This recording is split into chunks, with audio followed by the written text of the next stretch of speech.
And this is Lee. Lee, this is Aaron. I'm glad you two have met. Mm. Okay, I have to ask, what is with the Paddy Power shop? What do they sell there? Paddy Powers are a betting shop. So you can bet on sports and other events in a Paddy Powers. They're a big chain brand. They're all over Europe. Oh, I thought it was a an overseas version of the Brian Michael Bendis show. Meh. I see what you did there. I don't. What did I do? It's region specific for PlayStations Yep. in the UK. Oh wait, here's what I did. I did this. There we go. How are you, sir? Who's he talking to? That's you, Widge. Oh, You're Jesus! the most recent joinee, though. I'm the most recent joinee to the Sir group. Is that what it is? I was knighted. I'm a. Oh God. You've also No, discovered the kingdom. which one is that? The Frank Grillo television series or the? No, wait. There's too many films called The There's Kingdom. too many Never things mind. called the kingdom. It's fine. Yeah, it's okay. Just nod. It's you chilling out with a tiger on a throne. Speaking of which, We were going to As talk I about said- Kanye later. as I said about on Facebook, so there's a new place in my hometown called Pints and Pixels. That Nice. is exactly what you think. It's a bar, restaurant, yes, but mostly a bar and an Run arcade. by Adam Sandler? No, actually, which is good. Oh, hello. Ow! Ow! Am Are I the you only one okay? hearing that? Oh, the cops have found him. Oh, okay. That was your Sonic Youth tribute? What do you got, by the way? I think you are the only one hearing that. Oh, No, I heard it. No, I heard it.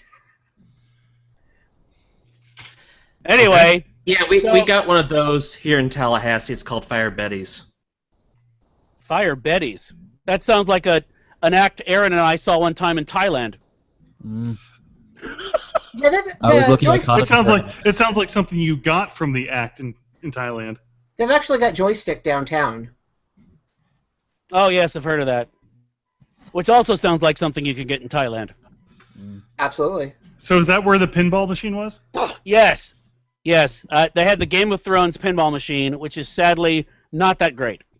Oh. But that's okay. They had the Addams Family pinball machine, which is very respectable. There is a Doctor Who pinball machine that was made before, I think, the new reboot, kind of. Not reboot, but you know what I mean, bringing back I think of the show. I think it was just before it got canceled. The first time. Yeah, it was like it had the 7 Doctors in it, and McCoy is kind of in it. yeah, and but it's a great pinball machine. Like it's one of the best I've ever seen because every time you get it in a certain slot, say for example, it'll randomize through the doctors, and each doctor will give you a different bonus, like for to play like an extra ball or more points or whatever. And it was just a lot of fucking fun. That. The pinball collection people, the people who translate the tables to like playable games on like consoles and PCs, they just got finished a couple of months ago with a Kickstarter to do the Doctor Who table. Nice. So they got that funded, and in addition to getting that funded, they also got permission from the BBC to create a variation of the table based on the new series. Sweet. Sweet. So those are both. The Kickstarter ended, but those are both going to be available in like September for everybody else to buy for PC and the consoles. Which can all play with each other now, apparently. Yes. Yeah, and you can actually get better at the actual table by practicing on that. Which is odd, but it is true. Know this much is true. Okay, so Tuffley, Mm-hmm. was it just me who wasn't sure where that was going for a second, or am I that deaf? Well, I was trying to figure out. You're Okay, that dope. they could be going for Spandau Ballet, but could they be going? Could they? Why would they is really what you're asking. Oh God. Of So- all the songs we've sung on this show, I mean, I think Spandau Ballet cannot be even in the the bottom 10. Well, see, the other option was, could they be about to send a shout out to Christina Applegate? You gotta turn me on. What? Why Christina Applegate? The other use of that song. PM Dawn. PM Dawn, man. Oh, okay, gotcha. So, yes, I've had. Moment of Excuse me, silence but- for PM Dawn. Yeah, well, Moment of Silence was the name of one of their albums. and it was not as loud as you would hope it would be. What? Exactly. Yeah. That's about right. So question then: Has everyone seen the latest Civil War trailer? Mm-hmm. No. Is that the one with Hawkeye and Hawkeye and who? shoot. Is this the one Polygraph? that it actually uses some footage from the original Captain America movie and stuff like that? I don't know. No, they may have been. There's a shorter one with Hawkeye and Widow. No, I have not seen that one. Okay. There's like 15 different trailers for these movies. I know, right? I know. But I have to say everything. This is the one oh no, sorry. It's not trailer. It's footage. They showed the footage of Falcon and Scarlet Witch taking out some guys, and basically. Oh, the countdown! I love that. Yeah, with Wanda basically, in essence, giving Cap a fastball special into the building. Yeah, that was nice. It was very tasty.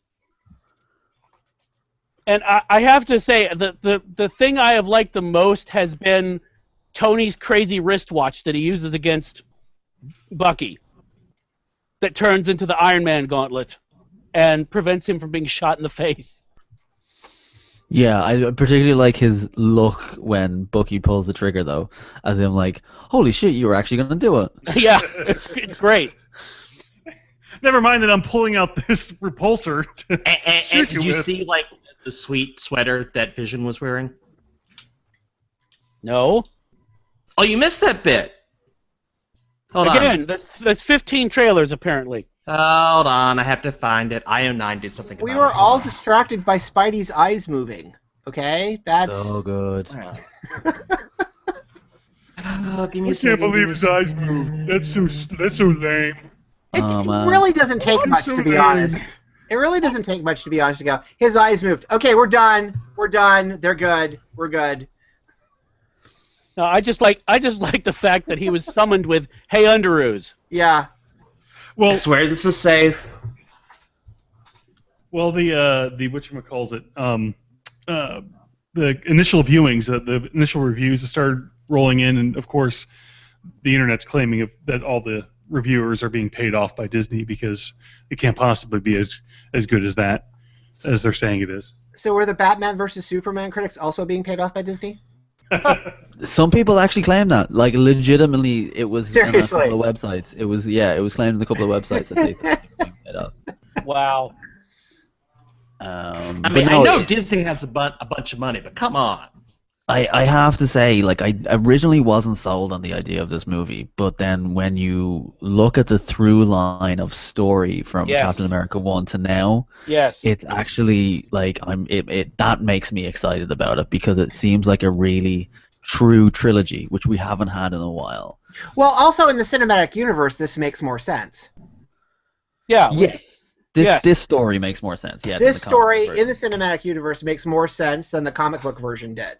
Yeah. Like we said, there's been 3 major incidents in the MCU at this point, which he lists, as opposed to in the regular Marvel universe, where there's been, like I said, we've had the Baxter Building shot into space 3 times by itself. Just Yeah. that. And wasn't New York completely submerged at one point? Oh, I'm sure Namor probably sunk it, yeah. At some Yeah, point. it's one of those Yeah. summer crossovers. So yeah, so let's see. I was just looking at Batman v Superman. It has worldwide made $785 million. Its domestic total is just shy of 300. and let's say you got a production budget of 250 according to Box Office Mojo, which means it's probably going to break even using the domestic total, which means Warner Brothers must be hating themselves right now. Well, Yeah, they 'cause probably there's- are because the way they made it sound is like they really thought this thing was going to be a massive hit. Like I think they were thinking about they would probably get like $1 billion out of this thing, and Well, you They're gonna know, hit Avengers numbers, but They thought yeah, they thought they were going to get They didn't put Avengers the work numbers. in. They thought they were going to get Avengers numbers. They thought Zootopia was going to be a weaker Disney film. Right. They thought the Melissa McCarthy film wasn't going to be very strong, and people went to those movies more. They also didn't count on the Deadpool factor, where people would still be going to Deadpool, or would maybe check out Batman vs Superman once and would go see Deadpool twice. Well, Taste out of their mouth. Yeah, Deadpool, Batman v Superman has passed Deadpool on worldwide gross, but only just. It's yeah, at but if you look at the 785. budgets though, Oh, I know. and Oh, I I gotta know. figure that's a name recognition alone. Yeah. So Well, and remember, Deadpool is rated R. it is, Yes. and Oh, yes. and is the most successful R-rated film. However, the statisticians put it. I don't know if it is or not. I don't. Now everybody knows it's Porky's. yeah, if you don't take in inflation, it you know, yeah. Yeah, obviously. But We all know it's Where the Boys Are 84. That's what it was. it's been fascinating because like they kept like going on about like, oh, it's the biggest box office weekend ever for a superhero film, and I'm like, yeah, but it was the biggest drop off on its second weekend. The drop off was what? In domestically here it was like 70. Yeah, 70%. 70%. I thought it was 69. Dude. Well, you think of 69 a lot, so you know. Mm. Let's see. Domestic grosses for our movies, if you adjust it to 2016 dollars, what do you think would be number one? Probably The Godfather. American Pie. Toughly, you're close. That's number two. American Pie. No, that's good. Where is American Pie? I'm sticking with Porky's. Well, hang on. Let me find American Pie. By American the way, Pie. isn't the first time I've ever said that. American Pie 2 is at number 72, Oh wow. and American Pie 1 is at 133. Yeah, but where is Porky's though? I'm checking. Just I would have thought it'd be Porky's better is than that. So what number is- Porky's is number 20. They got their numbering screwed up. It is like number 30. So I'm thinking what? Scream? Scream was PG-13. Oh, What was it? Yeah. Oh, I okay. think- I tried the unrated one. Sorry, I thought. It Okay. was... Yeah. So this is interesting. So number 1 is The Exorcist. Oh yeah. Makes sense. Yep. Yeah. Number 3 is Beverly Hills Cop. Number 4, Blazing Saddles. Number 5, Passion of the Christ. Number 6, Rocky Horror Picture Show. There's been a few re-releases of that. Where does Godfather 2 come in? Godfather 2 is 74. What about Godfather 3 though? Really, There is the no better- Godfather No. 3. the best No. of all the Godfathers. No. Let's see.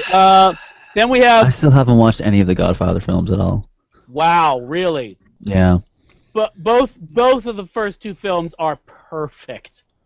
It's But why does three listen to him. get so bad? Rush, sloppy endings, siblings. Yeah. It's just it's okay. You know how the thing these days, for years, has been if the first film does really well, they say, "Oh well, we always imagined it as a trilogy," which of course they didn't. Right. Yeah. Oh, okay. So the third one, not so good. And Sofia Coppola is a much better director than she ever was. Her Yes. one So appearance on- it Yes. follows the same logic of the X-Men and Spider-Man movies then. Third one's Yes. always shit. Yes. I mean, at least with those, you could see them thinking about a trilogy. But like the Blade movie, I remember Blade was great. I saw it like 3 times in the theater. Was it Ryan Reynolds in the third one? Yeah, Yes, like he I was going was. to say, it gives us Ryan. Jessica Biel. And I'd forgotten Norman Reedus is in the second one. Yeah. So, but He no, did something before Walking Dead? just a Surprised. bit, just a bit. Just a few. Uh-oh. No, he did that one episode of Hawaii Five-0. Never mind. So, so yeah, no, you're right. If you look at it on paper, Batman versus Superman beat Deadpool, but if you throw in all the other factors, Deadpool did amazing. So, okay, so speaking of, I saw the Suicide Squad trailer, the newer one, where they're showing more footage about the plot. So does this happen before Superman versus Batman? Is this how they're propositioning how this works? I have no idea. I haven't a clue. Because I saw the trailer with the bit where what if Superman flies into the White House and takes the president who stops him, that thing. And I'm thinking, well, wait, you just did a film about that. What? Good call. Here, Tuffley, this will tell you my mindset. First of all, I haven't had a chance to see Batman v Superman yet. I may be going tomorrow. Don't give it money. Well, it's at the $2 theater now, so it's fine. Yeah, Okay. it's fine. They don't get any of that. It's Yeah, like I used know. record stores. Yeah, that's true. That's true. It's been out long enough where the theaters are the only ones making They, money. they don't get money from that, so it's fine.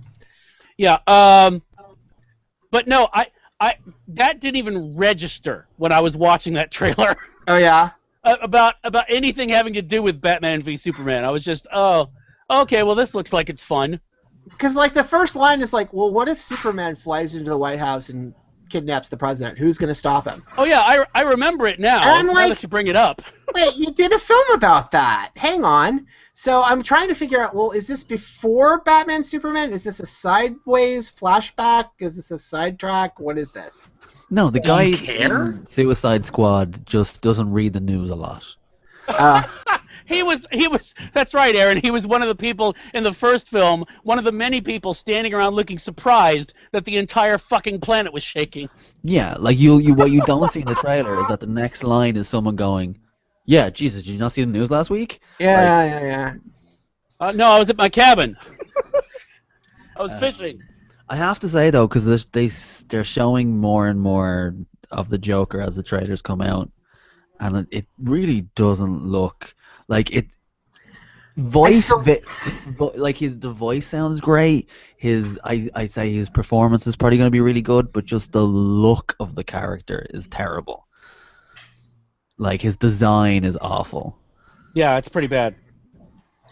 And then like the more I hear of Harley's voice, I'm kind of like, I can't get over the Batman animated series version of Harley. I can't get past, like, if she doesn't sound like she's from New York, it just doesn't sound the same. Yeah, but to be fair, that voice coming out of a real person, to that, I mean, it was cartoonish. It was. I was going to say, that voice did cartoonish actually degree. come out of a real person. Wait a minute. No, you know what I'm saying. Seeing it You're on saying the we can't. screen. Wait, hold on. Are we past the point of casting Fran Drescher? Is that what you're trying to tell me? Oh, good God.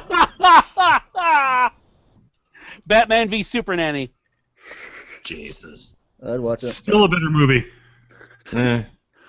So John, you saw it. Yeah, So I did. You sound displeased. He's been pacing. Have you not noticed? No, I don't have the video He on. never I'm trying watches to video. conserve- He conserve doesn't. bandwidth. He would have noticed the Ministry shirt already, so that's fine. He doesn't have a. Dirt. Wow, John, He doesn't. you get bonus points. He doesn't have Google Fiber yet. So But he will. I won't. I won't get it. I do have Google Fiber and I have very efficient shits. you get to look them up later too. And What, my they're tracked. What? You get NSA horrible. NSA knows all about your crap. You're getting horrible. You're getting horrible ad placement on your shits. My bidet has pop-up ads. So. Does his Pluto go Robo as well though? Oh God. So John, your review of Batman v Superman, because I have not heard your review. Meh. Classic it John. It was just It was okay. I liked Affleck. I thought Affleck did a good job. I'm glad that we finally know Batman's origin story because I certainly didn't know it, and I'm certain that nobody else in the world knew it. Are his parents in this movie? Because I've always wondered where they are. Are they in this? No, Aaron. Spoiler alert: they're dead. Oh, what? I know I ruined the movie for you. I'm sorry. My God. But another shout out to Christina Applegate. it actually works out in the end because it turns out. Oh, I can't spoil it for Widge. The whole crux of the movie comes down to, hey, you're named and she's named. Anyway, I think Zack Snyder has mommy issues. So Serious mommy issues. I didn't quite get Lex Luthor's character. I mean, I didn't think he did a terrible job. I just didn't understand. There was like no motivation behind him. And I don't know why I didn't know this before, but I've since learned that Zack Snyder came from a marketing agency. He was actually made commercials. Yeah. Prior to all this, which now everything kind of makes sense.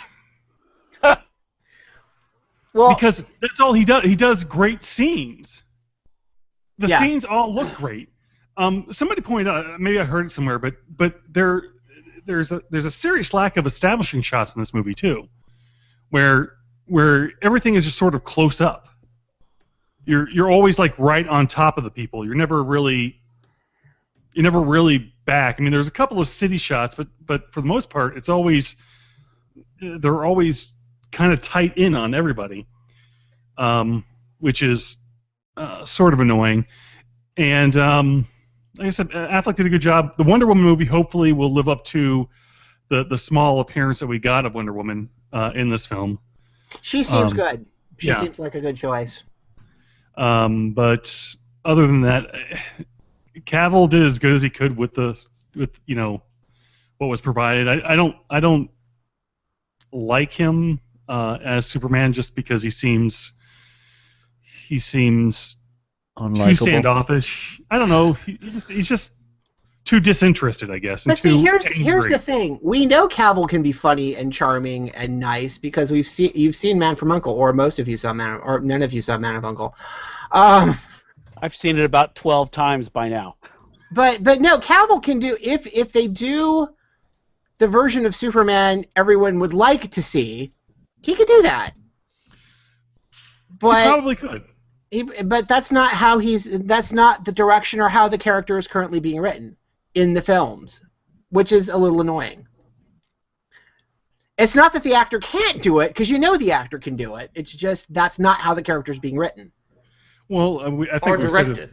Yeah, I said a few times that I really had the director to blame for most of this. And I mean, if you want, the thing that bothers me is if you want to do this and frame the film as how this affects Clark, which I could see that's kind of what they were going for, how this actually affects Clark, they kind of lost the plot halfway, not even halfway through. Because the focus isn't on the character anymore. It's on all this outside stuff. Yeah, well, that was the main problem with the movie, is it had no focus. Yeah. It was sort of all over the place. Like I said, there was a lot of nice bits to it. There was a lot of nice scenery. There was a lot of nice action. But in the end, it was just sort of a lot of nothing. It was just nice.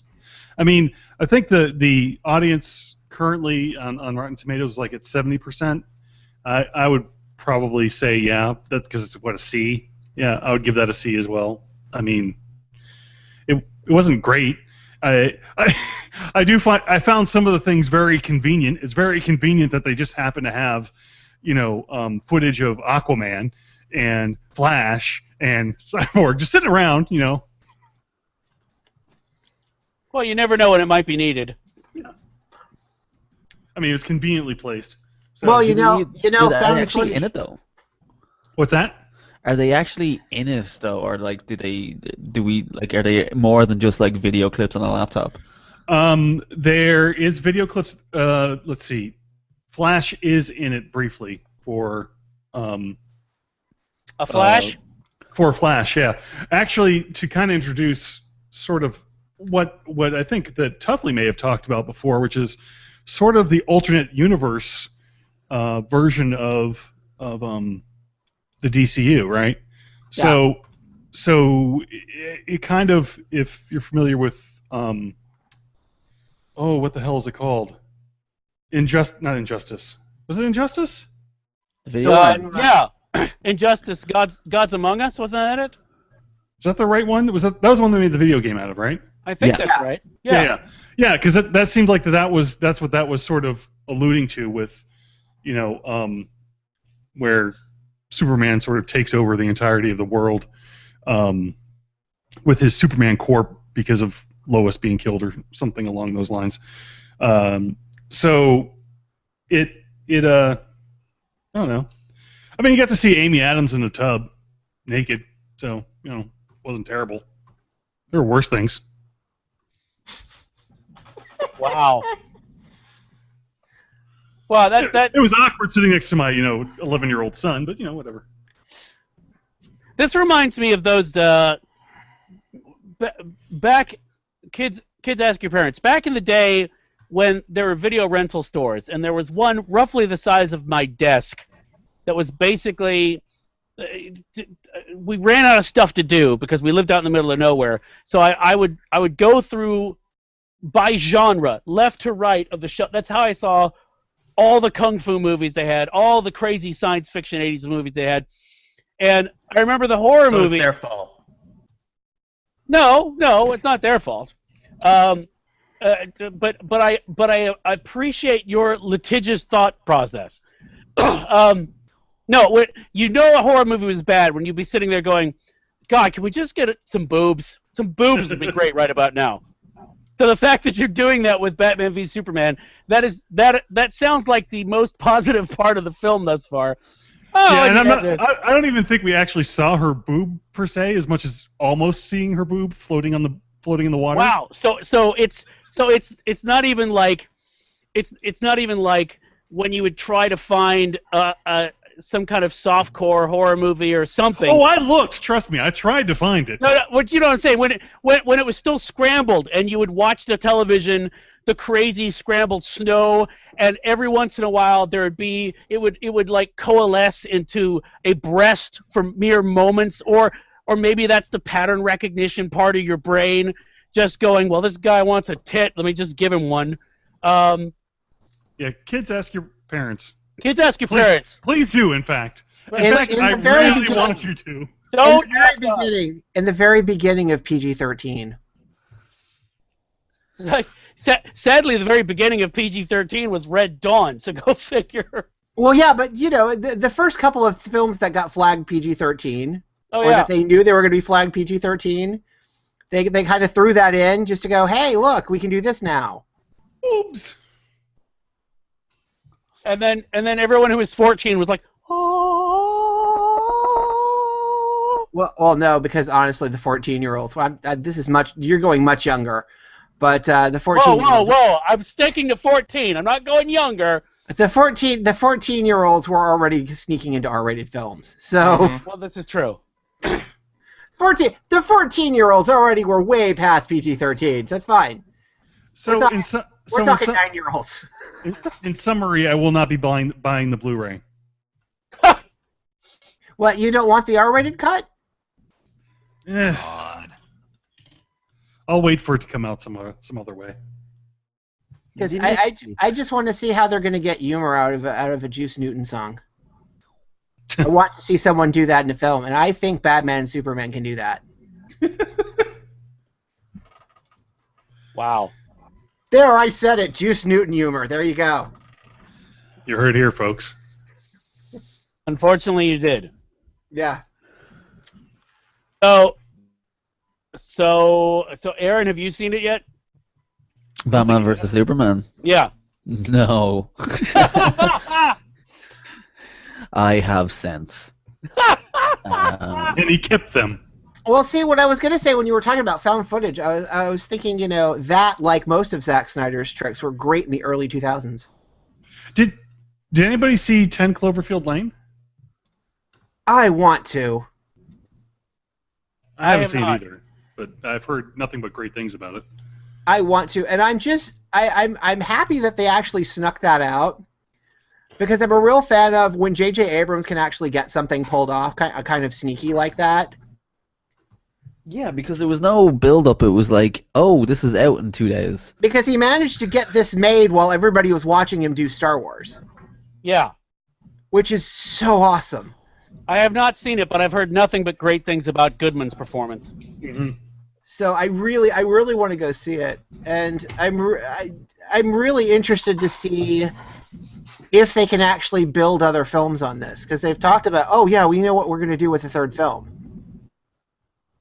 Well, but it's a non-sequel to. Yes, I know. That's what makes it interesting. Okay, so a third film would be another non-sequel to this film. Yeah.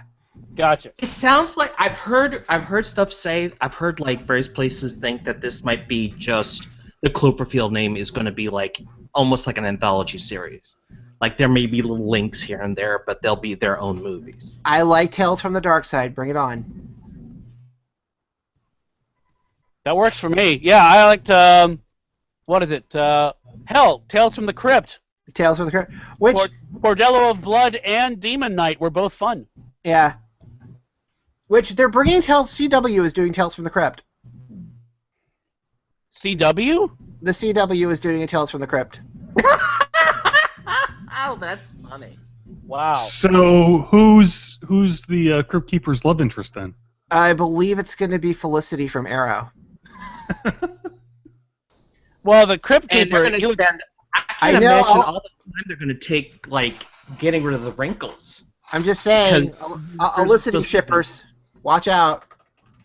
Well, the Crypt Keeper will be played by Seth Rogen as well, though, so it's an all-new...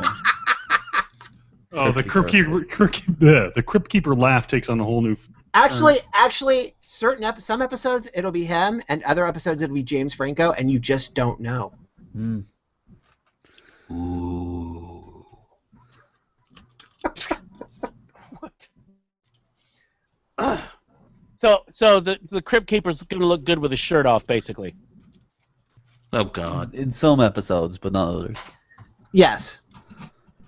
The alternate Thursdays. Yeah. The alternate Thursdays. Dear God.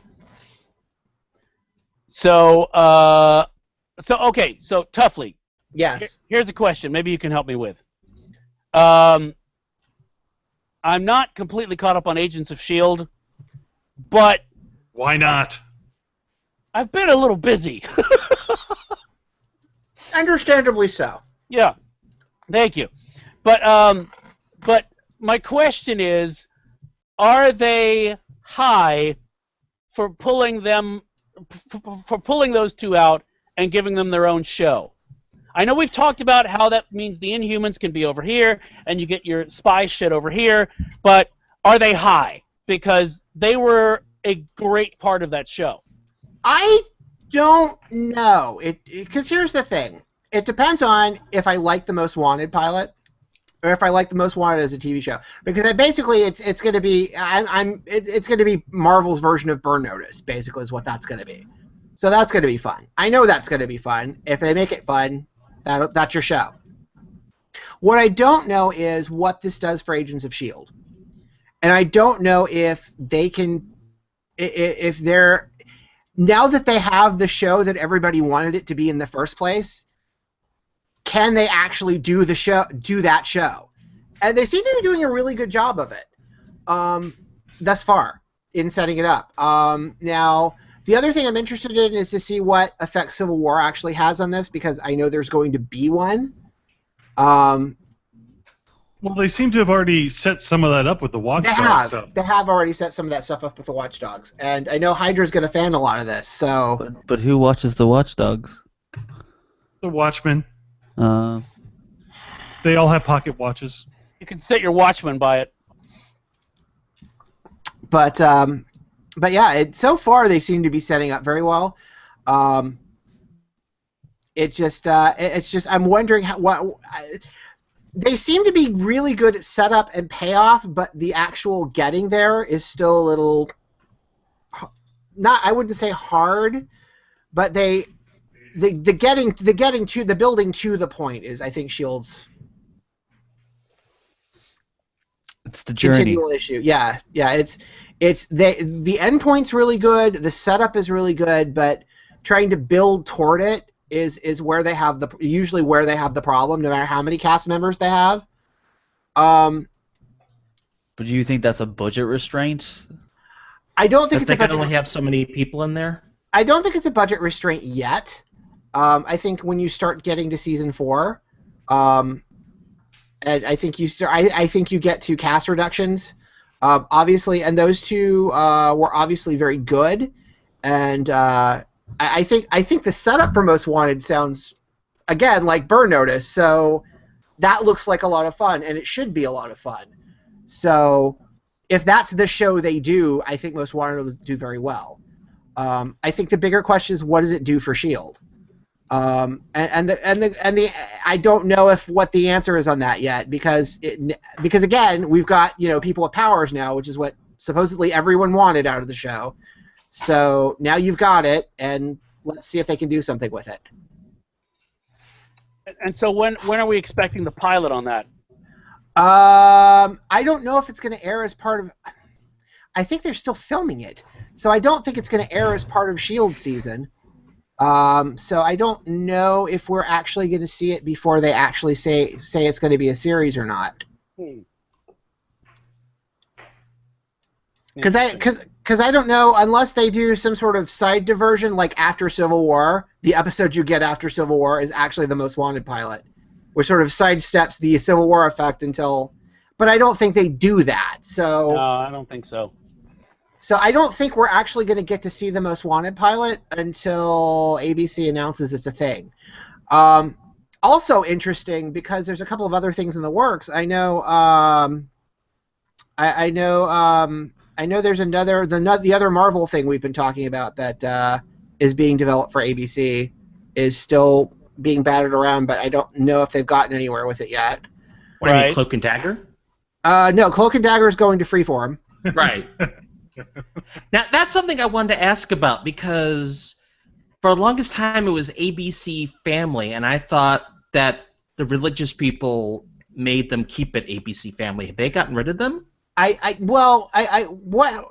was it? Fox Kids. It stopped being family for a long time ago. I mean, Yeah. the name stayed family, but they started going towards talking with I think more that was- adult, mid-teen stuff, and away from sort of more of the G-rated. It went to I more think PG than G. I think the family tag was based on the fact that the 700 Club had that CBN had a long-term deal that whoever sold the network had to air the 700 Club. Right. So I think that ended. Oh, okay. I did not know that. Because basically, what we're talking about for Kids Ask Your Parents is what was originally CBN. Right, the Christian Broadcasting Network. Yep. That was Pat Robertson's network, which then sold to Fox under the condition that they would still have a national outlet for the 700 Club, and that they had to air it every day. And then Fox kind of sold it to Saban, who then sold it to ABC later. And through those deals, the thing that couldn't change no matter who got it and whose hands it went into, the 700 Club's deal remained, and I think that's finally gone away. Ah, okay. Because I remember for a long time, ABC, when they bought it, had real problems trying to, construct something, because they couldn't get around the stuff with Pat Robertson. So okay, Yeah. I was wondering about that.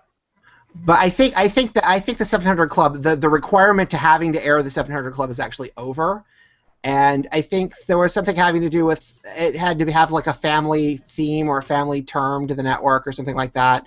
There were some very weird requirements on the sale of that network, so that kind of went to the various entities who eventually bought it. So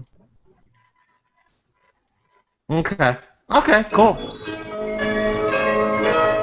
Yeah. I don't know why that amuses me so much, but the more you know. Ew. The only thing I remember about CBN was Superbook, and how that sort of Lamest superhero ever. Yeah, but here's the thing. Here's the thing. The unintended consequence of Superbook and the Flying House. It didn't turn people to Jesus. It turned people to Robotech. Hey! That's what it turned kids to. Honestly. Fuck yeah! No, I think we can be honest. It turned them to drugs. Because after you see shit like that, you need drugs. Well, androgynous kids looking for Jesus is always something that's going to lead people to drugs, I think. But and by that he means the band Androgynous Kids Looking for Jesus. Androgynous children looking for Jesus.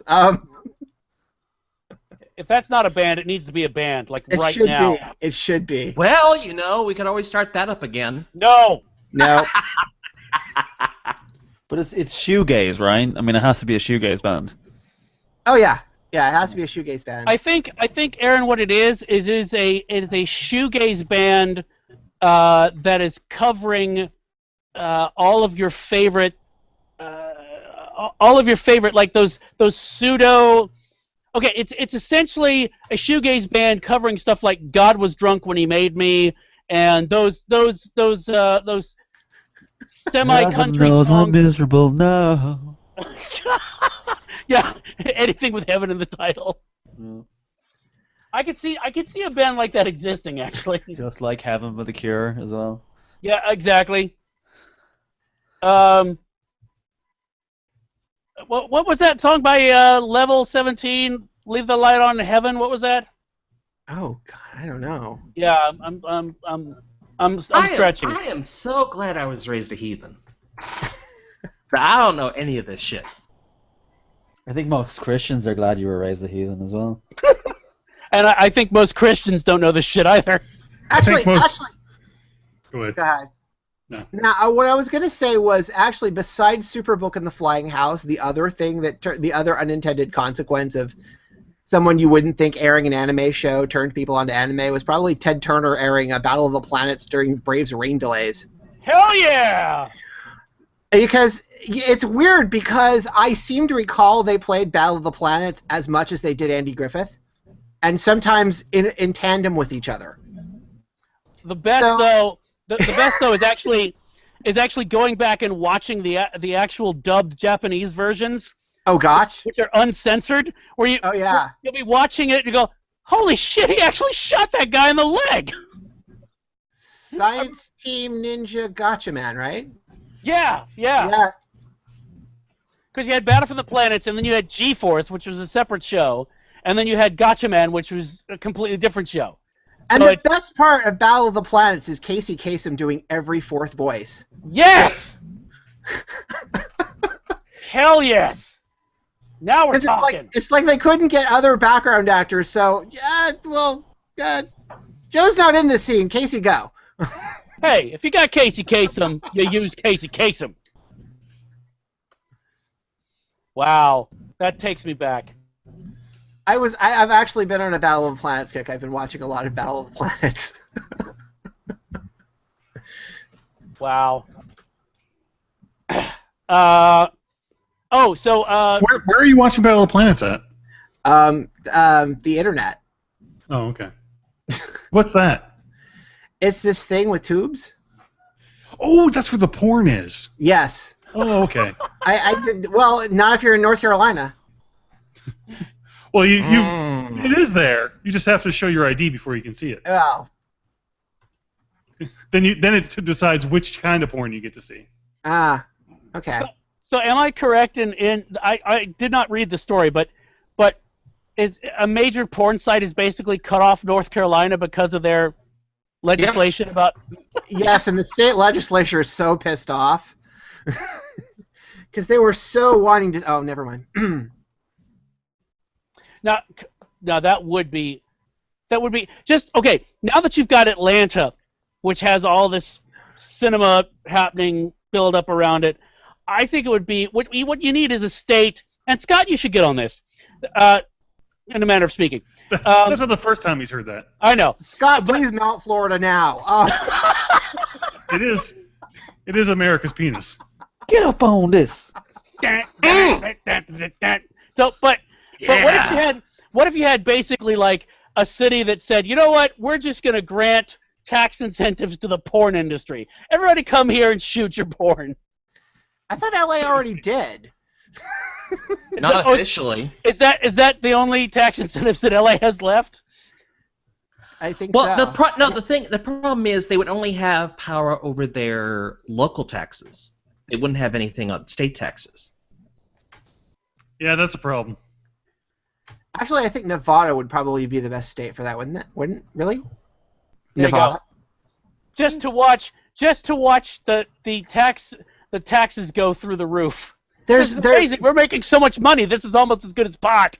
There's a lot of available housing, so that you can have your establishing shots. The man who's come to fix the boiler, and the man who's come to be the blower.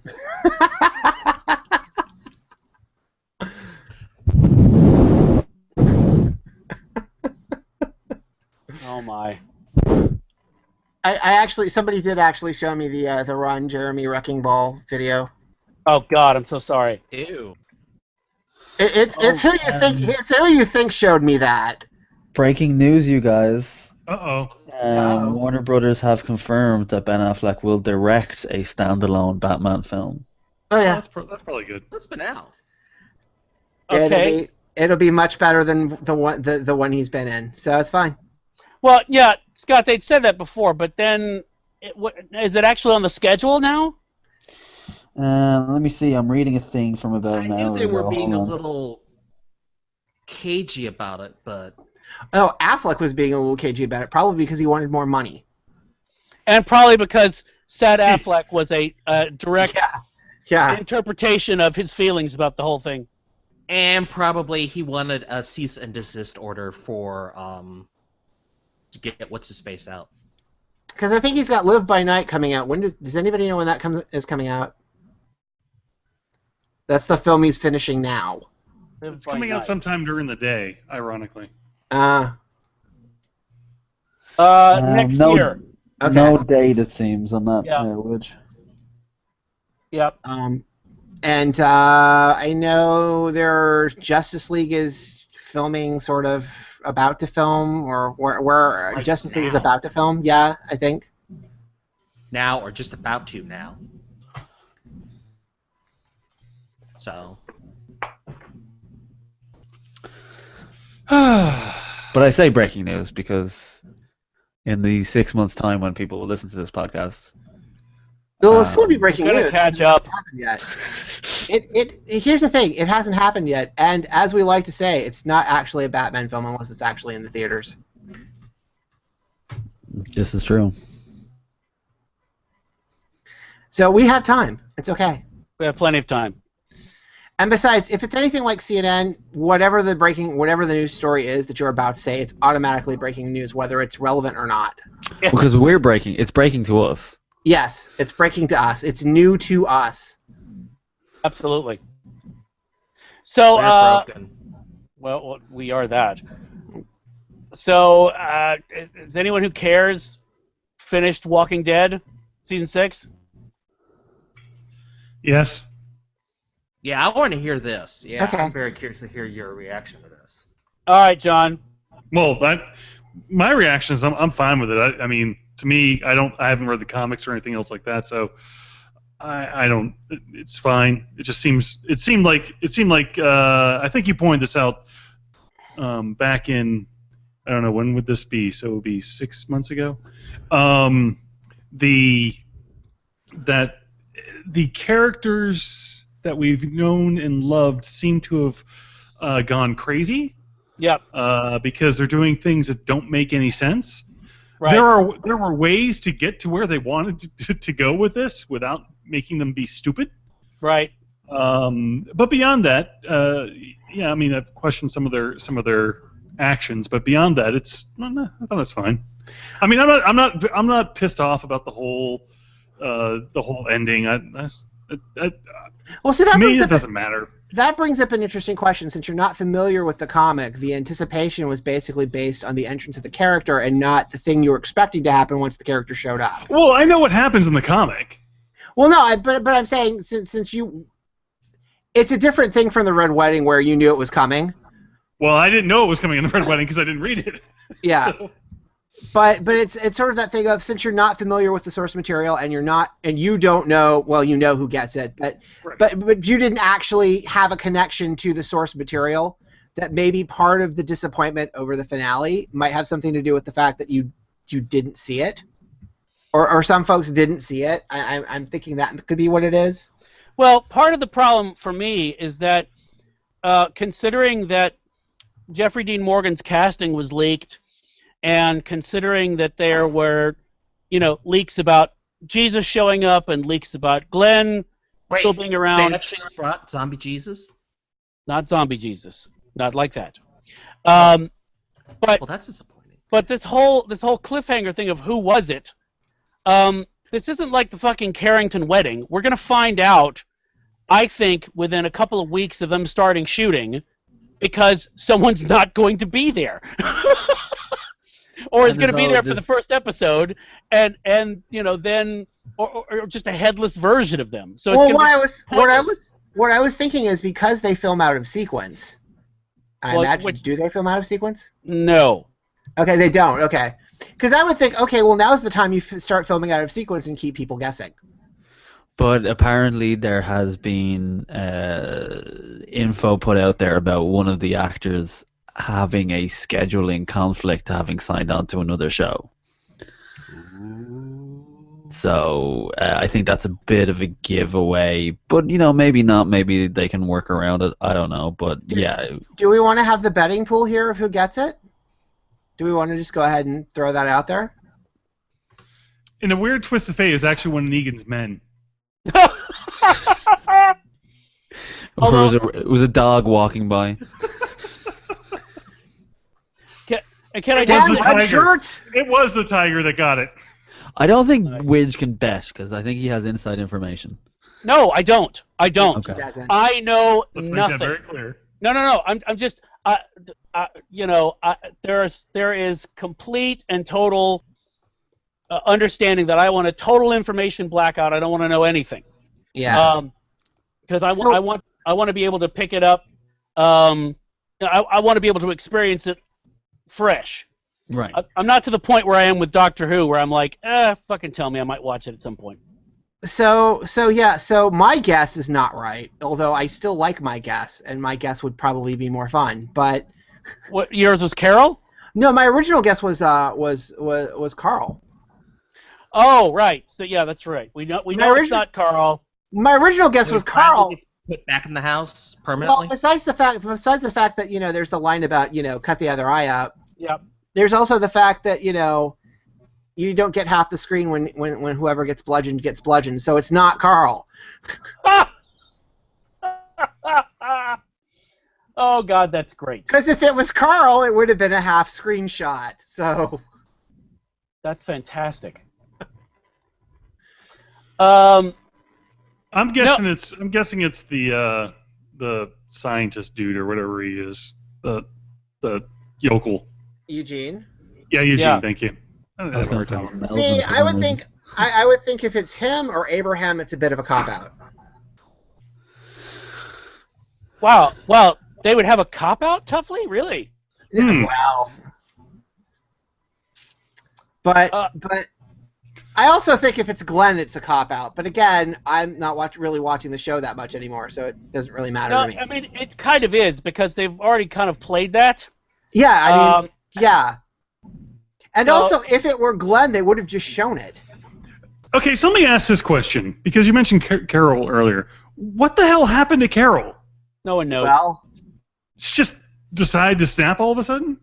Well, here's the thing: is She's that the most hardcore out of everybody, and then all of a sudden just I don't know. I think that's temporary, and I think, are they trying to do some sort of thing where I kind of got where all the threads were going. I mean, with the whole, Rick brought Negan on themselves and all that. I kind of get that. Although in the comics, wasn't it, they just showed up Was it just the Saviors just showed up? If I'm remembering the comic right. See if yeah, Rick I'm didn't trying to, instigate that. Rick didn't instigate the Not Saviors showing up. not as much as no, definitely not as much as in the show. Yeah. Rick I brought think it on. the show made a clear point about that. Yeah. The thing I really liked was, first of all, the fact that they covered that Jeffrey Dean Morgan. I don't know if is he still on The Good Wife? Is he leaving The Good Wife? What is he Well, doing? The Good Wife is ending, and he Okay. has to go back and finish it. Originally, he was only going to be on for like half the season, but then they said it was going to be like the last season. So they went ahead and wrote in the rest of whatever storyline they were going to have for him. Well, what was great So- was the fact that they covered the fact that he had to leave his facial hair. I love that. Where he looks at Abraham and goes, "Man, I really should shave this off." It's like, nicely done. But his speech was amazing. I mean, considering he was there to basically draw it out as long as possible. Oh, I thought he was fantastic. I was Yeah. completely enthralled. The whole rest of the episode I could have done without. I could have just watched him for an hour and a half. And it's cooler when you know how much time he actually had to do that. What do you mean? Because he was doing Good Wife, I mean, they brought him in for like, according to what I've heard, they brought him in, what he was saying, they brought him in for like 2 days. Those were the 2 days he had to do that. Yeah. To basically come in and be the character that everyone's been waiting for since they Yeah. realized the series was going to go on for a while. I mean, basically, from the story he's saying, or what he's been saying now, is that they literally cast him, and then later they gave him the script just before not long before he had to go do this. That's impressive. So, and I know they shot apparently they shot 2 versions of this. So they shot the one that was broadcast, and then they shot the full version. With The all full- the fucks in it?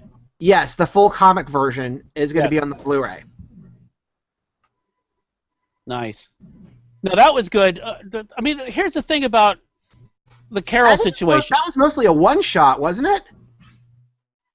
At least the speech part. No. No? Okay. No, I don't think so. Because there was plenty of you seeing him pacing about, and then you would see the characters reacting to him. So, I don't think it was.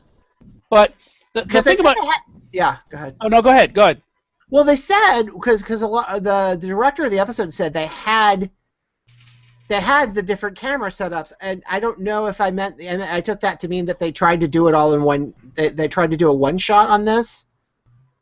That they had the camera set up where they had cameras on both sides. I don't know. Right. Well, I was just Where going to in say the editing they cut back and forth. well, that's quite possible. So that way you get it linear, basically. It feels like one take thing because you can cut back Yeah. and forth depending on what you're doing. Well, what I was going to say is that the thing about Carol is I'm fine with that for that character, but to have it just suddenly show up, like we missed a couple of episodes in which they developed that, was just weird. I literally thought I had missed some episodes. I did. I went and I looked, and I was like, did I miss something around it? I rewound it. I thought maybe they didn't record the beginning of the episode or something. It literally felt as though that came out of nowhere. Well, it's really their interpretation of Freaky Friday, where she's exchanged bodies with Morgan, and I think when we get to the water skiing part, it's going to be very interesting. You're going to see sparks fly. There was literally no event that turned her, right? No, not really.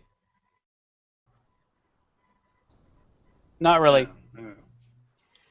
And the other thing I will say that I really liked about the season is that the two cowards basically brew balls. I like that. Father Gabriel saying that, if God has saved us, He's given us the courage to save ourselves. I was like, God, that's like the best line of the season. That's a fantastic line. So, and again, the fact that's great, but the fact that now he's suddenly warrior priest, is a bit weird. So, I don't know. But alas. And can I just say to everyone listening, I know you probably know this, but it really shouldn't need to be said, but I feel we should cover it because we are, a community service podcast, and I don't want anything to go wrong and people say, oh, well, you should have warned us.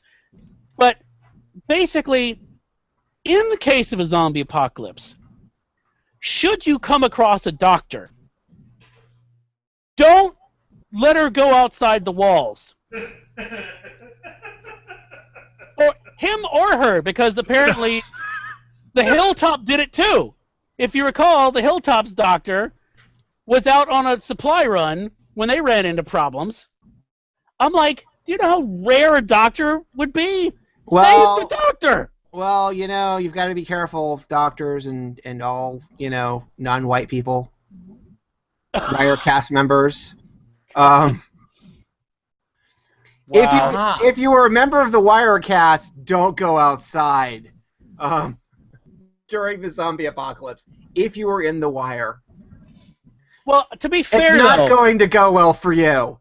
but Tuffley, to be fair, former Wirecast members are in more abundance, obviously, than doctors.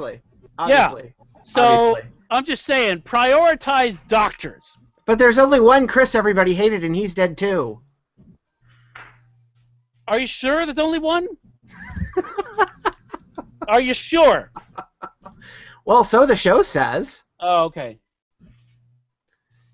I mean, unless you count Chris Rock narration, but I would love for that show to have been anyone who had the name Chris was just reviled by everyone. Actually, you know what I want now? Funny enough, I would like Chris Rock to narrate the scene where he gets torn apart. Oh God! Why hasn't Funny or Die done that? That seems like up their alley. And kind of like, and everybody hates Chris style with maybe like some cameo playing under it, I would love that. But specifically because that was such a truly horrific thing to watch. To throw that into it would just be horrible. Let Word Up kick in and then let the narration come in. God. That's terrible, and I endorse it heartily. I really, really want that. Best use of cameos, Word Up. I'm just saying. I'm just saying that's what I want for Christmas. That's what I'm saying. I don't want anything else. Just that. Wow. So, God, I've been trapped, so I haven't been watching anything else. What else have people been watching? What else has happened in the world? Catch me up. I've been away. I really liked Flash and Supergirl. I thought that episode was fun.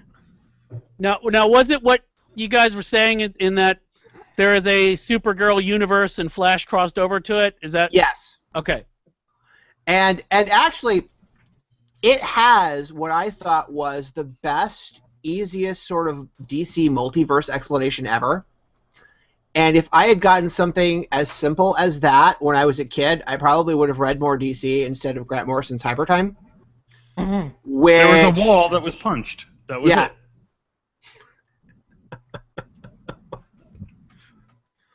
End of story.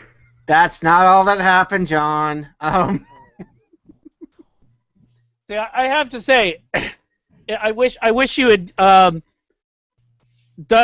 wish your first experience with comics had been like mine, where you come in the middle of a JLA JSA crossover. Yeah. And for some reason that took immediately. Yeah. It's like, or even if I had come in later in like the first 5 issues of Morrison's JLA book. Oh. That would have been, oh God, this is great. Yeah. But I started somewhere around the Superman reboot is where I kind of started to flirt with DC, with the whatever happened to Superman, the Alan Moore thing, which is great. Oh, it's great. and then kind of the Byrne reboot, which was okay, but meh. And then kind of the Lobo, not shortly after the Lobotization of the DC universe, which I thought was a little weird but funny. I'm sorry. Did you say lobotomization? I said, yeah, well, something like Okay, that. right. Yeah, whatever. I can't say it again. I haven't heard enough caffeine. Damn jelly beans. But yeah, the way at the exact moment I got into the DC universe, it was long enough after Crisis and close enough to Hyper Time where none of it made sense, really. And if I'd gotten a more simple explanation of what the multiverse was, I think I probably would have stuck around. But the Flash Supergirl thing was fun. And especially coming the week after, I didn't see Superman Batman the week of, but tonally, even from the trailers and everything that you'd heard about it, tonally it was just everything that wouldn't have been. Well, the show itself, not that episode, but the show Yeah. itself is a lot more hopeful. Yeah. Fuck, whatever her name is, Callista Flockhart. Yeah. Doing something actually really good. She's really funny, and I loved the CW line. Mm-hmm. I love the line about you look like the non-threatening, racially diverse cast of a CW show. And that's great. A little too on the nose about that, but yeah, that was funny. But it was cute and it was fun, and I don't watch. I watch more. I watch The Flash a little bit, but I don't seriously keep up with it. But that just as a one-off, that was a really good one to go in and watch it and be cool with it. But because I only keep up with Flash and Arrow enough to figure out when Legends started, what was going on. Because I was actually more curious about how Gonzo Legends of Tomorrow was going to be. But yeah, it was fun. I enjoyed it. And speaking as someone who hasn't watched The Flash or Arrow, I was able to get into Legends of Tomorrow quite easily. Yeah. As long as you bear in mind that they're going to use, previously on Legends of Tomorrow, that they're going to show footage from the other shows. Yeah. When that first happened, I was like, what the fuck? Oh, okay, I get it. And that was just more for a frame of reference, although I have watched The Flash way more than I've watched Arrow because I just think that's a better show, but just me. But Oh no, it's not just you. But the Flash just seems like a better show. But And Steve Amell's is starting to wane on me as an actor. there's only a range you can get with the tone that show is trying to keep. Yeah. Although I think the interesting thing, I do know what happened on Arrow, the last Arrow, and I'm kind of interested in how they play that in Legends. I haven't seen the last episode yet. That's why I'm not saying what that is. So I know it has something to do with the grade that they showed at the very beginning of the season, or the mid-season. Yes. And I'm interested in how Legends will play that. If they get to play it this year. I don't know if they will or not, but it'll be interesting to see if they do. But oh, sorry. I thought we needed a musical sting. Keep going. Oh. But Much more effective. Okay. But I did see. I also saw the mid-season trailer before this last couple of episodes of Legends came out, and I know Jonah Hex is coming, which I'm completely interested in. Because again, it's one of those things where I'm not that familiar with the DC universe, so when they start running into things that I don't know about that look kind of cool, that are linked to films that I thought sucked. It's great to come back to it. Oh, this is what that is. Yeah. Yeah, that movie was a shame. But I'm kind of interested to see how they do Hex, because also I'm not familiar with the character that well, but I kind of want to see what they do with it, because it sounds just the West episode sounds fun. So it's a show that if they could just have slightly more fun in it, would be great. I think getting rid of I think maybe getting rid of Savage finally maybe would be nice. I think that would open up the show to a lot more other things. I don't think they need the plot point anymore. I really don't. Yeah. No, I would agree, and I think it's getting slightly more fun because it is getting to that thing where it can do interesting story ideas like the Left Behind thing where they're stranded. I like past. that. I really did like that. That was good, but they can also turn around and do crazy shit like regrowing someone's hand. So yeah, no, I think they're easing in that direction. And the timey-wimey sort of thing they did with Heatwave, I think was interesting. Yes. They actually pulled that off, and I'm like, that's great. Because I didn't think they'd go there. Yeah, I knew something was going to happen. But I was really hoping they were going to go there. I didn't anticipate they were going to do that. So good on them. But we lost Aaron. Say what? Lost Aaron at some point. We'd had a conversation earlier where I'd said, I'll give you the signal.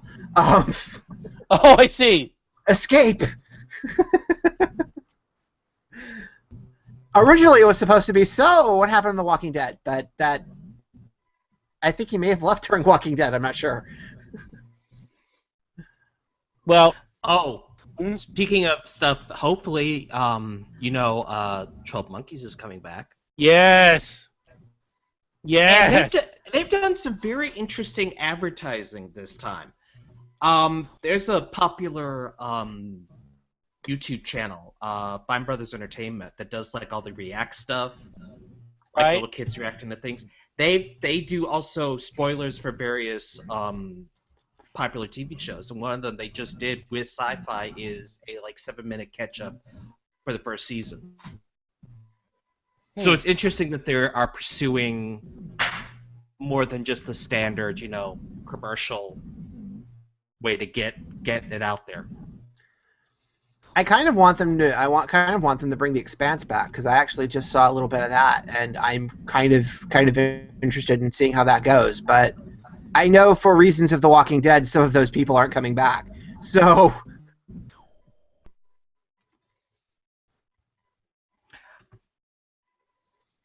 because I think Jeffrey Dean Morgan was in that too. So Tuffley, is there a mic on your stomach or something? I keep hearing something, not gurgling, but just swirling around or something. Oh, probably jelly beans. Okay. Sorry. No, that's fine. I was like, is there an obscene podcast enthusiast on the line, or apart from Scott? I was about to say, what the hell? I also have a lot of fans going in the room because as the temperature creeps up. Ah, yes. That would explain it. Well, that's what noise reduction's for.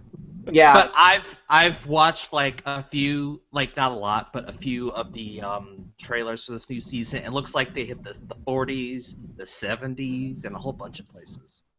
Yeah, and so, dear listeners, watch the first season. It's fucking nuts. Yeah, and did we ever tell people about the kudos we got on Twitter? No, I don't think we did. Tell them.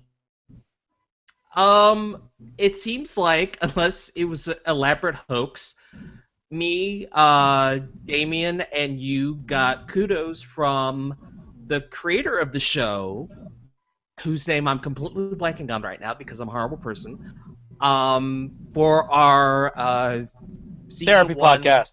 Yep. What? Our therapy podcast. Our therapy podcast, yes. So that was like, oh shit. It was like, oh my god, somebody noticed us. Fuck. Oh no, everyone listens. I keep saying people listen. People think I'm kidding, but I'm not. It happens. Oh, I no. Yeah, but I mean, but it's like he's like kind of important. He's doing a show, and he noticed us, and it was like, oh shit. Yes. It's nice to have our work appreciated, especially by somebody who's actually involved in the show. It was very cool. It was very cool. And they're all very twisted and should probably seek professional help. But shouldn't we all? Oh God, yes. So what else has been happening? Catch me up. Hold on. I'm thinking. You unplugged your mic. That's why you're not talking. What? Who? Who are you talking to? Tuffley. He unplugged his mic. We're trying to figure out. He can't have unplugged his mic. I can still hear his fans. Hello, I'm back. Something happened while I was gone? No. I was asking to be caught up on things, and so far I have nothing. I feel like the world didn't exist for the 2 weeks that I was trapped. Oh, well, I thought I saw someone was having problems with their microphones. Yeah, I don't know. Scott said Tuffley had unplugged his microphone. Still can't hear you. He's talking. I can see his lips moving. Are cards coming up with what he's saying typed on them? Oh yeah, there actually is. Yeah. Oh, okay. Here, I'll mute him and unmute him. Let's see what that does. Oops, I muted me. That doesn't help. Well, but you might as well try it. Why not? There we go. Put in the control room. Mute. Unmute. Definitely. Nothing there. Jesus. We've lost him. Seems like old. Why don't you drop out and come back in? Why don't you switch to semaphore? Can't hear you. Don't bother talking. No, I mean you could bother talking, but we can't hear you. Right. I'm trying to think. Don't strain anything. Did you get through Daredevil? No. Actually, No. I have Let's not see. yet. I don't watch Gotham. Is anybody still watching Gotham? No. Probably rocks. Okay. Yeah, probably rocks. True. I'm trying to think what other stuff is out there. There's not anything amazing. I can't think of anything right off. Wow. I mean, there's stuff, but I mean, what have you wanted to be caught up on, Widge? I don't The know. reality is that we really haven't missed anything. Yeah, I could go away and come back again. No, I have no idea what I've missed because I haven't been here to see it. What do you mean? No one saw God's Not Dead 2? Oh, fuck that movie. I know. No. This is the thing that really bugs me about that movie, and I'll explain why. Oh God. The- Okay, go. The woman, the teacher gets fired for saying that God exists, and the ACLU pitches fit. But it happened. The movie is set in Arkansas. There is no fucking way that woman would get busted out of an Arkansas school district for saying God exists. She would have to go to a Walmart and say it. Exactly. Hey, there's Tuffley.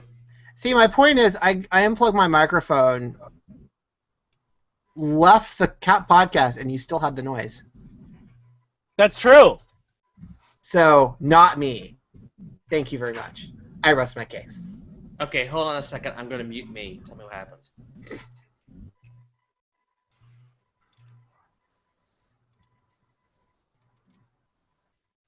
Yeah. Did you hear it? Yeah, that was you. Oh, that's you. Really? Yeah, it was you. It's totally you. Hold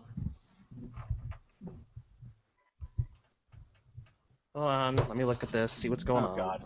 Oh God. Technical diagnosis. This is what we need. Oh God. Not makes again. This makes for great podcasting. Not again. Please stop. Please stop. Please stop. Please stop. Please stop. Please stop. Shaka Khan. Not Nice. How's that? Yeah, that's better. Yeah. Okay. Wait No, a no, sec. it's back. It's back. I'm not even touching it. That's the thing. I don't know what's going on. But what about your I microphone? don't know what's going on. Is that your normal line? I'm not even touching it. Hey, that's my line. Hey, that's my Rock. line. Oh wait, it's really Rox. Hi, Rox. Hey, how are you? I'm well. How are you doing? Good. I came from a book club. Wow, what were you reading? The Swans of Fifth Ave. It's about Truman Capote. Oh well, this is your kind of book club then. It is because we didn't discuss the book. We drank a lot. So wait, Awesome. so what you're saying is it's Scott's kind of book party. Yes, it is. Okay. I don't drink. Well, you don't read the book either, so that's fine. Hey! Fuck you. Nice. Ooh, that was live. No, it wasn't. That wasn't? No. That wasn't live? Oh. No, it wasn't nice. No, I said that was live. Oh. Never mind. Oh, God. Timing, Scott. It's everything. What's that noise? I don't know. I don't know why it's. Is that you? I'm It's trying Scott. not to. Well, we've scientifically determined that it is. Has your grandmother gone into dubstepping? Dubstep? Was she doing the dubstep thing? That would be amazing, though. I know. That'd be Yes, scary. it would. He's DJing on the side. Ooh. She's at one of the side stages at Tomorrow World. Awesome. You know what? I would go for that. I would actually go down there and watch that. So Rox, we just mentioned you, in fact, because we were asking if anyone was still watching Gotham. I am, but I haven't watched. Is it back on? Yeah, they got the villains thing. I haven't seen it yet. Yeah, they came back after the X-Files. Oh no, I haven't seen it lately. You know. I know this because they kept showing things at the corner during the X-Files saying that Gotham was going to come back. Remember Yeah. Gotham? Please watch Gotham. Remember Gotham? You Which- X-Files people, you like Gotham? You should watch Gotham. I saw where they had Mr. Freeze or something, and I'm like, he was my least. You know, I know they brought Jada back, and I'm almost tempted to watch just because of her, but that's just, no, I can't. I can't. You know what's sad? She wanted to leave on her terms, and Yeah. and they dragged her back because she was the only good thing. So it's Yeah, like, I know. so it's like, wow, that's just, Which Rogue One trailer? Yeah. What? I did see that actually. I dug the hell out of that. Yeah. Wait, what? Damn The, sweet. the Star Wars Rogue One trailer. Oh my gosh, yes, that was cool. Yes. So are we like down to what is a cool trailer, and that's all we do now? Well, is no. trailers? We've been talking about. I have been trapped for the last couple of weeks, Yes, and I was know. just saying, catch me up on what's been happening. And so we talked about Walking Dead. We talked about Batman v Superman. We talked about Flash, Supergirl. We've just been talking about random shit. So Well, I was hoping Cosette would have caught on to, and then there were none. The BBC has now looked into redoing some of Agatha Christie's stuff. Oh, and yeah. They had, and then there were none. In it was Sam Neill, Charles Dance, who else? Because that's what we were wondering. I saw the ad for that. I was wait, didn't they already? No, wait, that's new. Wait, but they already did that. It's new. Yeah. Well, the thing is all right. So it was done over in Great Britain, and Lifetime, I think, picked it up over here. Oh, okay. That's So why I it didn't see it aired in Great Britain like January. Yeah, they're doing the same thing with Night Manager, and I really want to see Night Manager. Mhm. Yeah, I do too. well, you had me at Charles Dance. I mean, really, there's Yeah. that's all you know. So the premise, unfortunately, Agatha Christie would name her books, different things. This one had an unfortunate title, and I won't go through this one. Look it up online. It was 10 little Indians at one point. Yeah. And then they settled on, and then there were none. This is a second remake. There was a movie back in I think the 30s. So, and then they remade this one. And the funny thing is they did such a great job on this that I started rereading Agatha Christie stories. And as much as people love Sherlock Holmes canon stories, Agatha Christie really delves into psychological solving crimes and stuff.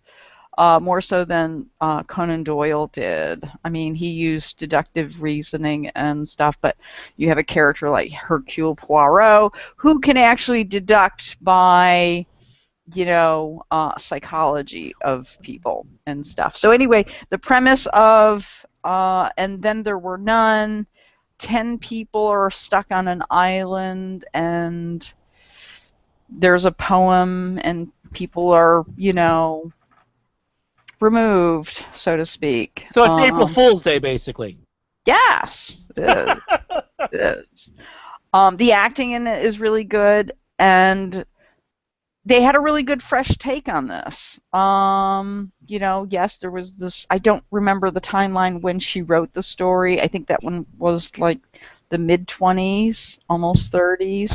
I mean, here is an author who actually went 50 years for writing books.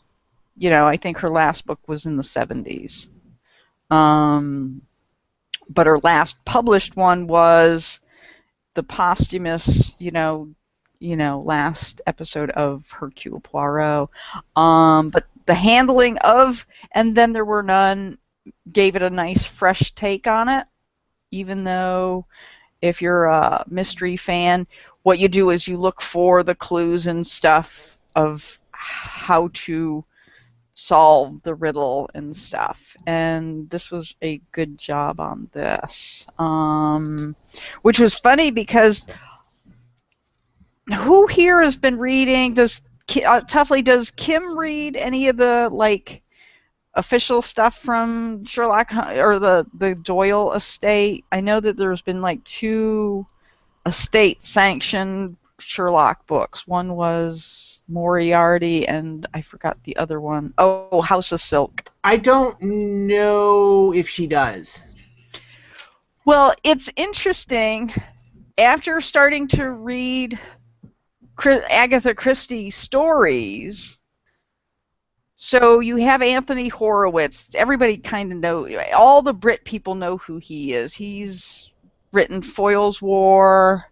So he does have a handle on writing mysteries, and he was tagged to do 2 estate books for Sherlock Holmes. And the Moriarty book, which is interesting, I thought, oh, this is unique, until I reread And Then There Were None, and I'm like, oh my God, he just ripped this off.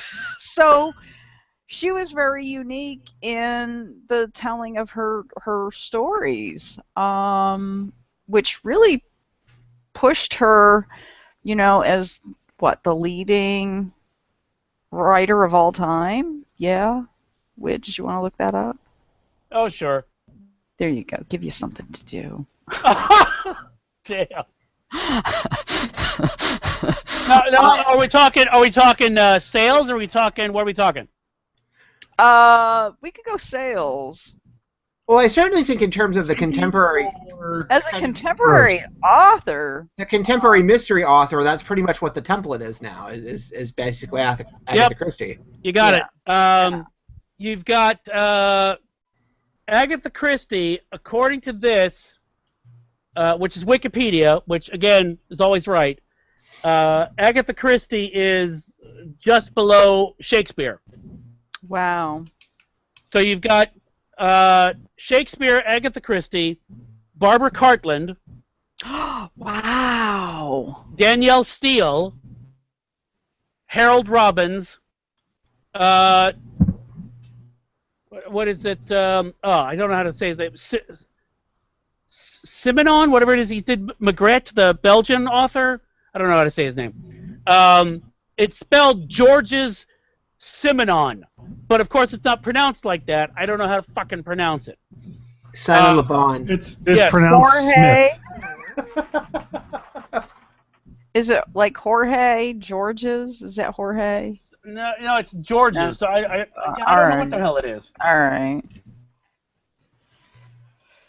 But it's interesting that all current modern, I would say, remove Doyle out of that equation. If you're going to write a mystery, a lot of the mystery people, rip off Agatha Christie.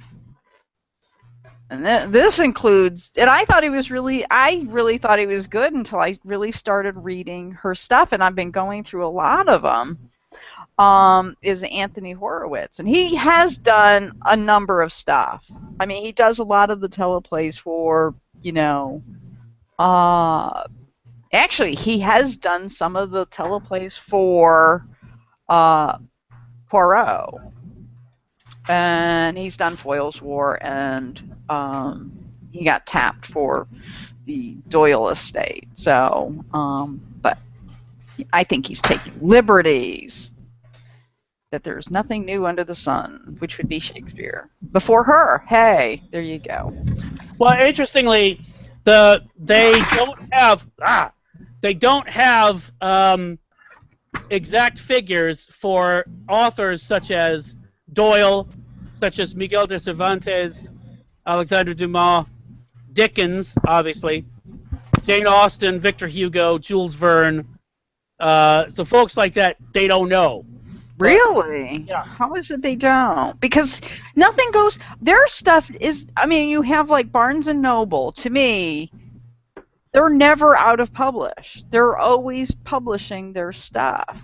I mean, it's not out of print. Their stuff is never out of print. Right. So how is it they can't?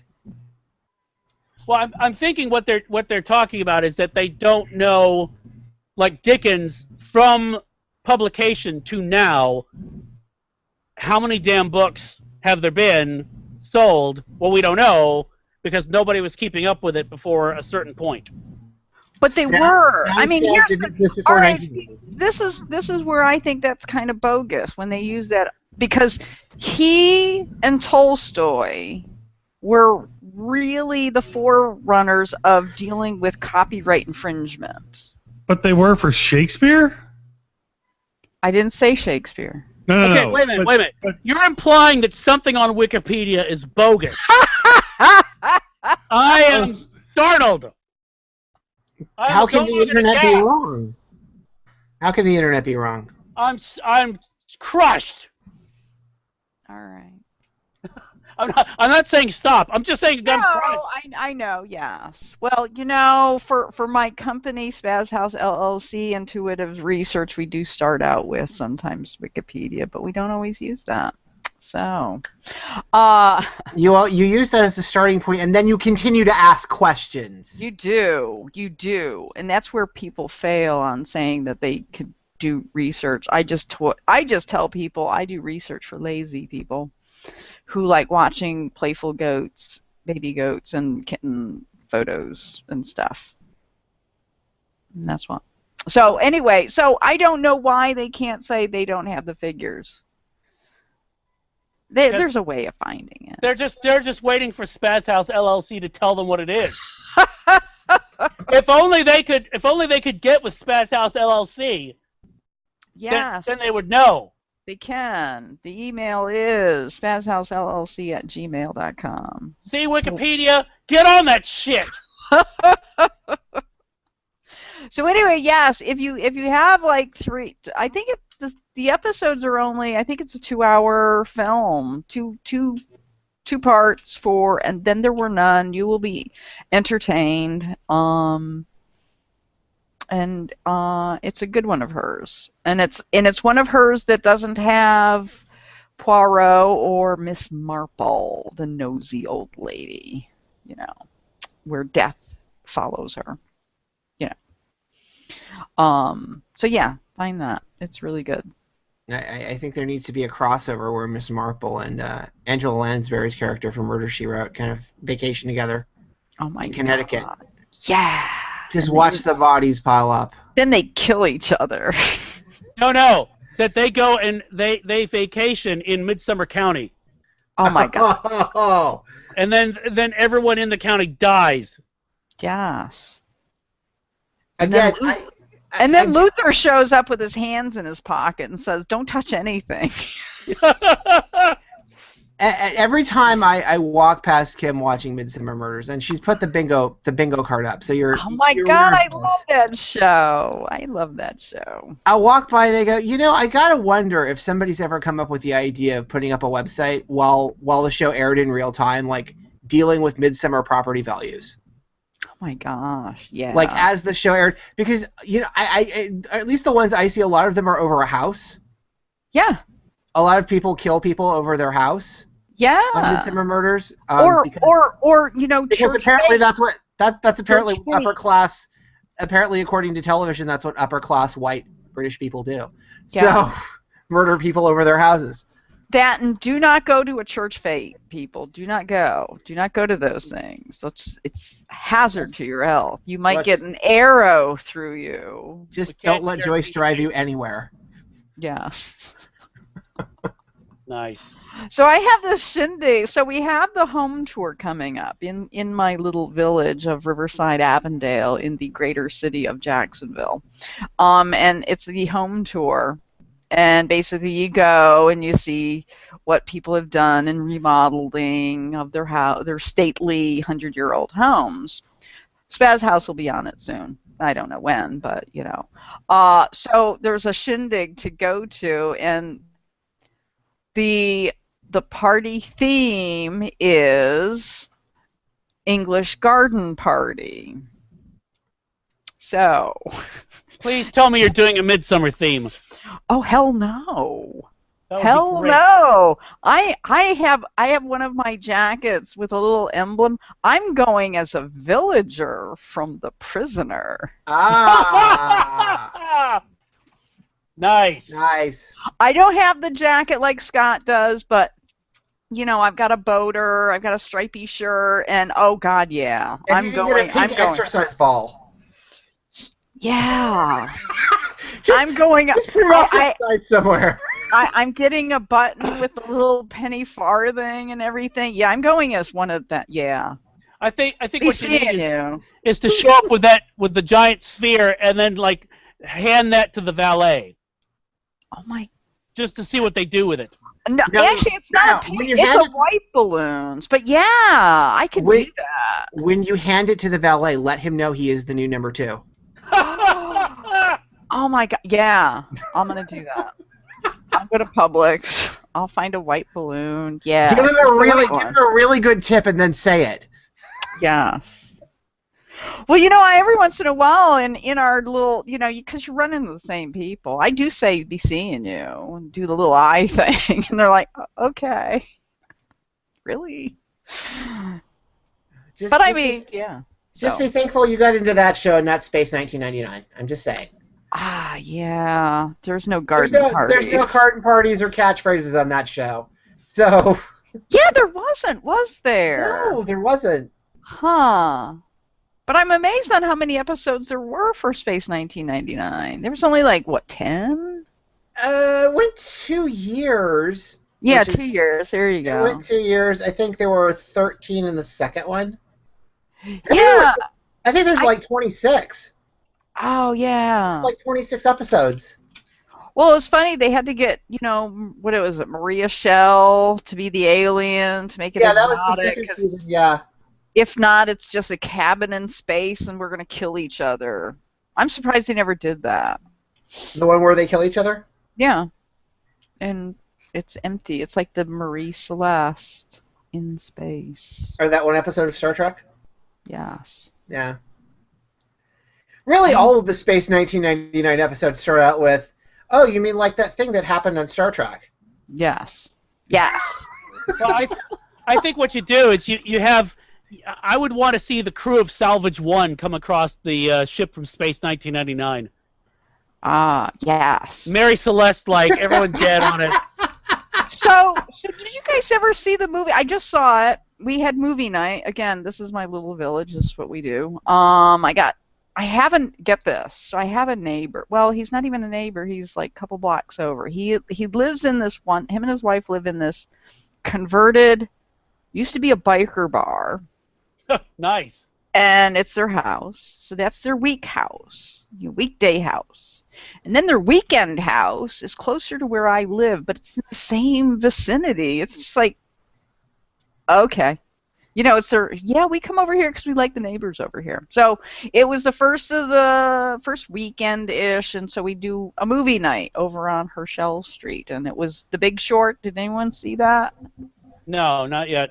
It's funny. It has to be funny because if not, it just makes you angry. It is about the implosion of the subprime market and on how these guys were able to bet against that.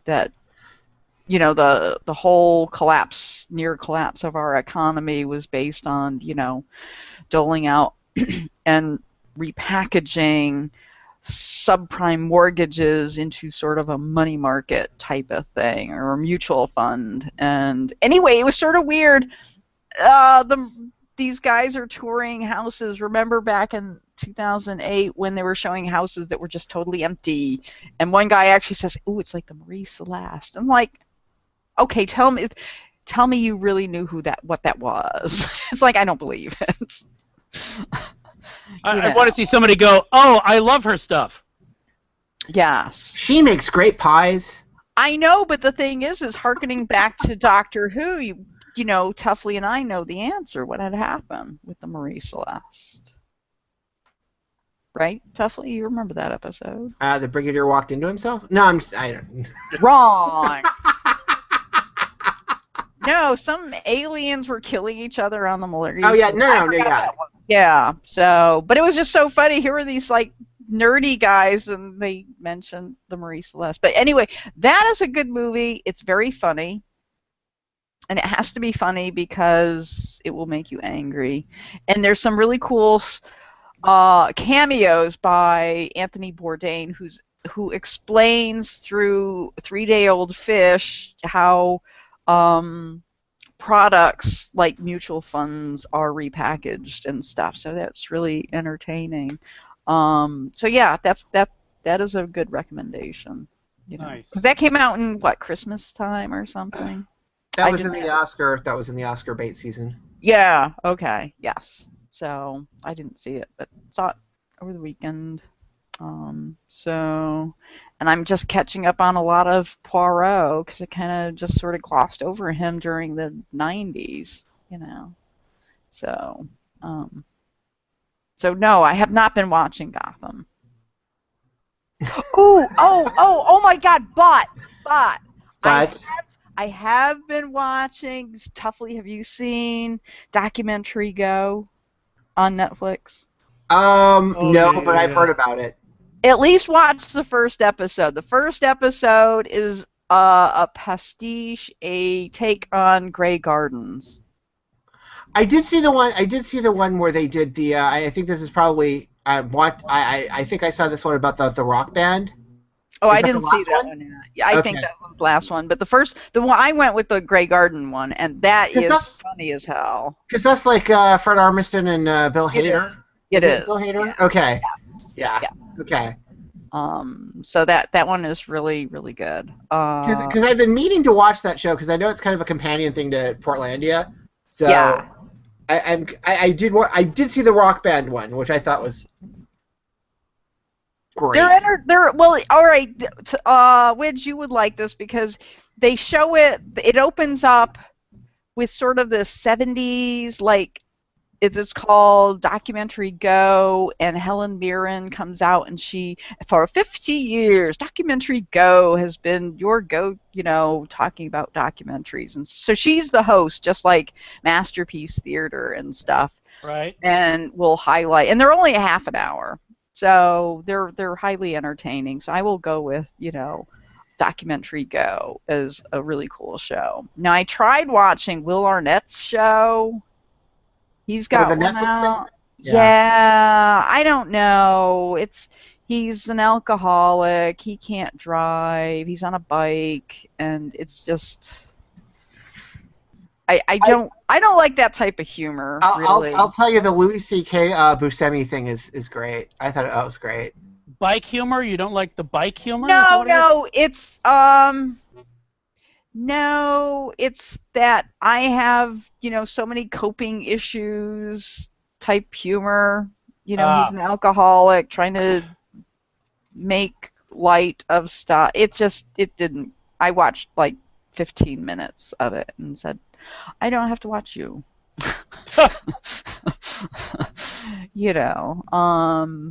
Anyway, he's got like this, I don't know, a shitty store in LA, which you know the prices real estate wise, it's like there's no way you could have a store and have like 4 items in it. Well, see, that's the thing of it. The one thing that we keep asking during watching Daredevil is these people don't make any money, and yet they all have like incredibly large flats. Yeah, and in New York. That harkens back to Friends. I could never watch Friends because their apartment was freaking huge. And at least on Seinfeld, he made money as a thing.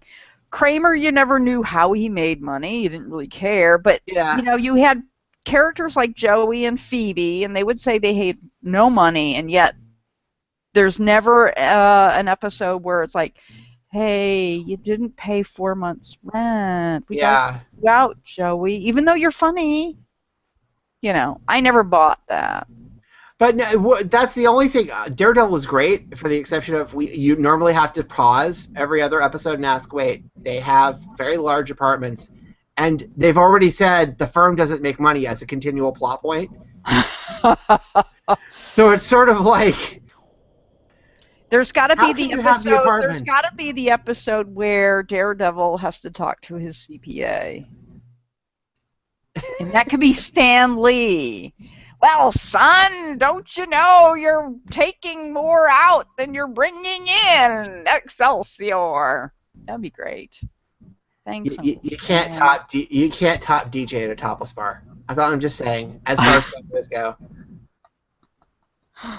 You can't top DJ at a topless bar. No. That's his cameo in Deadpool, by the way. Is it? That's his cameo in Deadpool. I didn't see that. That's on my list. I'm sorry. Although the Big Hero 6 cameo is pretty fantastic. The Big Hero 6 cameo is pretty good, but again, DJ at a topless bar. 90-year-old man, DJ at a topless bar, playing. You know what? Yeah. Ask Rob. He probably knows that happens all the time. I was about to say, Rob's not 90. That's a horrible thing to say. No, but he knows people. He knows. Well, yeah, that's Arnold. DJ Arnold. Old Arnold, Hey, Arnold. He used to be a vaudevillian. And now he drops mad beats. Yes. Yeah. Flapper style. Flapper style. I don't know. What? Flapper squad assemble. What? Dub flapper. Oh my god, I like that. Yeah. Flapper step. Flapper step. So there you go. Dear listeners, if you know a very old DJ, please write in to please send the information care of British Airways. Yes. Actually, no. Send it to spazhousellc@gmail.com, and we'll create a roster of old people who DJ. Because you never know when that might come in handy. Looking for, I'm marketing research, not market research, but marketing research. And the list of old DJs on Wikipedia is shit. Oh my god, yeah. Yeah. Thank God you're here, Rox. Yeah, I know. I'm yes. somehow they mistook that, you know, Rudy Valley was a DJ. Wasn't. DJ and crooners, not the same people. But you know, I could see where that mistake could be made. You can? No, not really. Okay. All right. So what else is going on? I haven't really been. I've been twittering other things that will get me. I didn't really follow the email chain. What? What? I'm looking at my. I'm an important person. People text me stuff. Let's see. Wait, is that the basis for being important? Yes, it is. Because you know the local Chick-fil-A here must think I'm fantastic. I've been looking at my email going, no, just no. I can't. All right, I so can't do that. I told you. So okay, so this is important too. So on Saturday, as well as the home tour, so I've told you our library, the Jacksonville Public Library system, has actually a zine collection. It has over 1,700 items in it, which makes it one of the larger zine collections in at least the Southeast. So it's a zine Alexandria, is what you're saying. It is, and I will say right now, I am the proud sponsor now. That equates money of the zine collection. And I did this for a couple reasons, and one was here's the thing, librarians, I love librarians, please stay in your jobs. I know you guys get paid shit, but you guys know stuff. But I've known like several librarians who left because they need to make money. So one of the librarians that left was actually the caretaker and creator of the zine collection, and I worked with him, and I would, if I knew Rob was heading up to Quimby's, I would call up Matthew, and Matthew had a really cool show called Lost Amongst the Stacks, and he would look through recordings and stuff that the library owns and come up with a show on public radio. Anyway, he created the zine collection, and honestly, it is a collection that is larger than what almost no one has. No one really has this. I mean, universities have like quarterly publications, and I had to explain to the director of the library, I'm like, that's not the same thing. You know, this is, I had to say derelict is here. So on Saturday, we're gonna do a little thing about, Spaz House. The Jacksonville Public Library will be unveiling the Spaz House zine collection. Nice. It will be, because I will make sure it gets a lot of publicity and stuff. So yes, I'm moving in a different society, of a circle of society type of thing, and they still don't get me, but that's okay. I'll become mayor soon. So, but anyway, yes. And then they'll see. And then they'll see. City council first, and then the mayorship. Yes. But yes, so we actually have a really great collection, and it needs to be highlighted. Because we actually have some stuff from overseas. I was reading something from a depressed girl from. I didn't think people in Scotland were depressed. I thought they were all happy people. Oh no, they're cranky. Okay, well, cranky is not the same as depressed, right? No, it's not exactly the same. No. Well, I found I'm depressed first before I'm cranky. Okay. Well, anyway, so yes, there's the zine. So anyway, if you want to donate a zine, hit me up at spazhousellc@gmail.com. Yeah, make a zine. Or make a zine. Yes, please make a zine, because I can get you into a library system, and that's as good as being published. Well, technically, they're already published. Now, here's the thing. here's the thing, Widge. In a couple years, the librarian, after talking to her and the foundation guy, and he has lots of money, we might have a small press expo in the next couple years. Hey. Oh, nice. And I know some people who are small press expo people. Who could they be? I don't know, Rox. I Who don't could they know. Who that in could mind, people. they be? Who can they? Hey, Widge is one.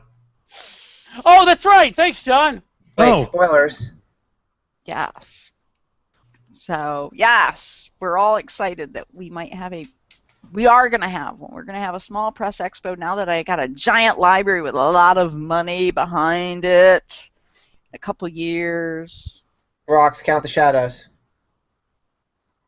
Just saying. I don't want to. They might move. I know. Just, be careful out there. I will.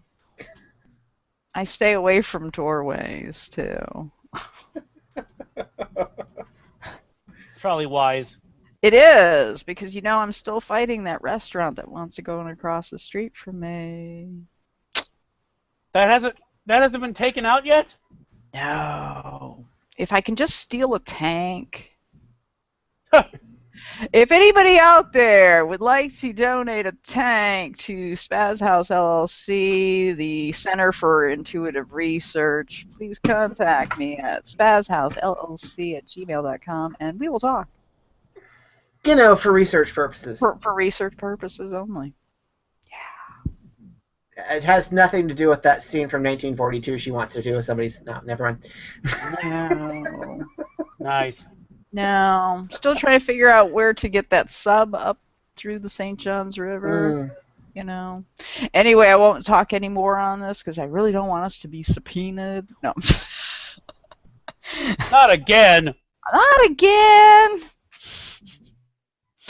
So, that's what's happening in my world. Lots going on. Becoming a mover and a shaker type person. Yeah. But what to do with that power? I'm sure you'll come up with something. Yeah, I'll come up with something, yeah. Yeah. I'm sure you've already got a 20-year plan laid out. I'm good at making you know what? I'm really good at making other like 5-year plans, 10-year plans for other things. But now that I do have this Spaz House LLC in place from last year, I'm working on it. Working on my 10-year plan,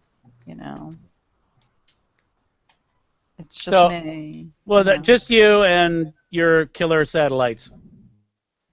I did tell somebody my, secret ninja hobo army the other day at the community garden, and they just sort of walked away.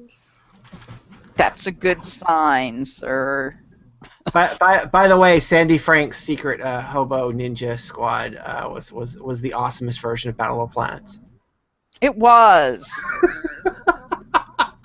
Nice. Battle of the Planets. Not G-Force. Yeah, we were discussing earlier about the various flavors of that show. Yeah. How did that get screwed up? Who owned the rights? I think China? Sandy Frank bought the rights for the U.S. market, and then those were around for a little for the option was for a while, and then while the Sandy Frank option was in, Ted Turner bought the episodes. Oh. And then when the option went away, but Ted Turner still wanted to air it on TBS, he had to do a new version of it. Which he then owned the rights to. Oh. Okay. Which is why you've got two different versions of the English language. Yeah. Yeah. And this is why you don't watch them anymore. Because you find Battle of the Planets on the internet, and you sure do. Yeah. Well, and Rox, I'm sure you only watched the original Gotcha Man version where they actually shoot people and shit. Oh yeah, I do. Yes, that's important. Yes. I thought so. Ooh, so did you see my post on so I did so they have this crowdsource funding thing called OneSpark here. And I went to that to pass crap out for my company, and then I went to the Innovators Creators conference the next day, and the guys from Made in Space were there. And Doc Ezra I don't know if he's worked with them, but these are the guys that the story of a guy up in the International Space Station didn't have a wrench, so they were able to scan this particular wrench down here. Ah, okay. And he was able to make it up in space. It was really cool, and that got me onto sponsoring a 3D printer for our library system, and that was really cool. And they were there, and they were talking about now fabricating stuff instead of shooting it up into a rocket and stuff. They're actually now building stuff in space. Just fabricating. It's like that inflatable room that they're unveiling and stuff. And What a bouncy castle? Kind of like to me it looks like a space bouncy castle. Yeah. And then there was this really cool thing in today's news about the little nano spaceship things. Did you guys see that? No, what is this? I'm trying to see it. Hold on. There's New York Times. I know SpaceX finally had a successful flight, which is intriguing. Yeah. Let's see. Hold on a minute. Twitter. Well, while you're looking for that, you remember how you could use the accelerator in an iPhone to spy on what people are typing, right? Yeah. So you could basically look at the results of what the typing does to the vibrations into the phone and know what was being typed. I posted something to the Need Coffee Facebook about just by listening to a 3D printer, you can figure out what's being printed. Oh wow, that's crazy. All right, so it's called Starshot, and it's on Breakthrough Initiatives, and this is really cool. What they'll be doing is, let's see. This involves a ground-based light beamer pushing ultralight nanocrafts, miniature space probes attached to light sails to speed up to 100 million miles an hour. Such a system will allow a flyby mission to reach Alpha Centauri in just 20 years from launch. That's cool. And beam home images of possible planets as well as other scientific data such as analysis of magnetic fields. Breakthrough Starshot aims to demonstrate proof of concept for ultra-fast, light-driven nanocrafts and lay foundations for the first launch to Alpha Centauri within the next generation. I think that is totally freaking awesome. So that is what...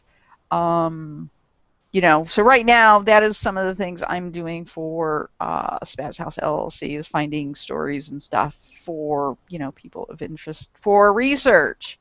Like right now I'm doing a profile on some obscure World War II battles for a game designer. So I actually have, it's a company.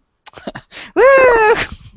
I don't think any of us thought anything otherwise. No, it's now. I mean, I actually have an intellectual properties lawyer, to make sure that when we come up with, contracts and stuff, that whatever research we do is theirs, and we won't take a little bit and call it ours, that type of thing. So, I mean, Spaz House. I was telling somebody, Spaz House has been around since 2001. In some form or another, so researching the internet since 2001. Yes. Well, prior to that, it did, zine publications and stuff like that. So, it's always been around. So, anyway. I had to make it work now. So, yeah, that's always the scary bit. Oh shit! Now what do I do? Yeah. Yes. Yes. So I was reading, since you didn't have any offshore Panama accounts. I don't. No. At least none that we know about yet. Not yet. But I had noticed on I think last week, I saw this on last week, I think, where they had mentioned that several of the offshore Panama accounts were named after villains in James Bond films. And nobody caught on? And no one caught on. Well, you know what? It's like, all right, it's like if you go back and you watch, or actually, I actually read the book about the smartest men in the room about Enron. Yeah. Right. And the guy that was creating these bogus companies were based on Star Wars. There was a company called Chuko. There was a Jedi company. And I'm thinking, wait a minute, nobody high up saw this? And it was the CFO that was doing this. So he was the chief financial officer creating these shell companies to funnel the money through. The thing that hurt the most is when he got caught, he had to give up his life-size R2-D2. I know, yes. Well, actually, that guy, I don't think he ever went to jail. That one. The CFO, I'm shocked. Shocked. Yeah, I know, shocked. Yes. So, anyway. How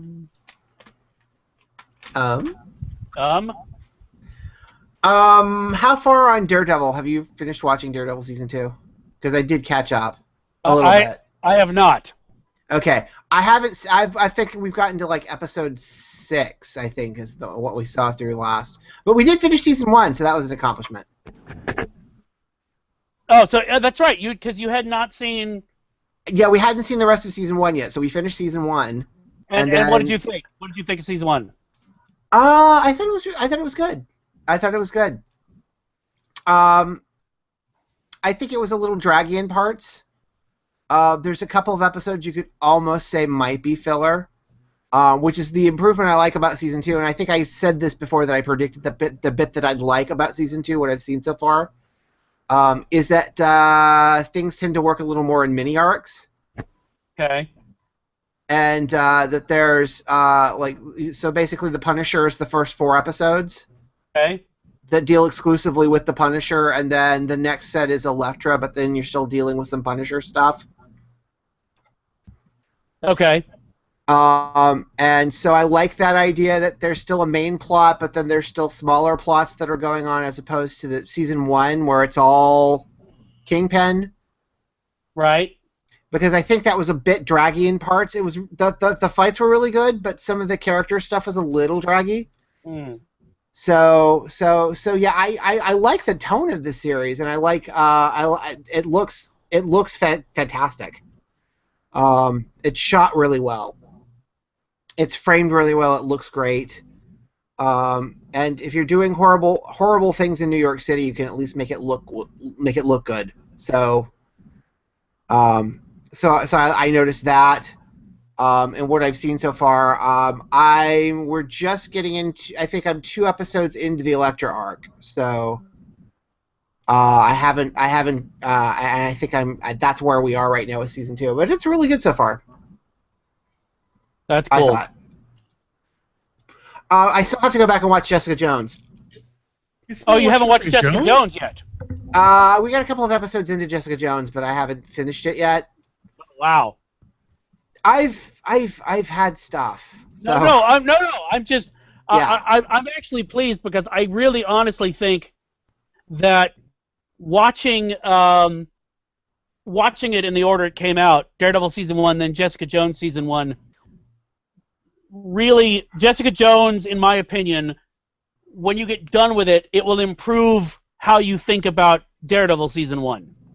Well, there's a couple of touches in season 2 so far that have mentioned that have kind of referenced what happens in Jessica Jones without sort of saying it, Right.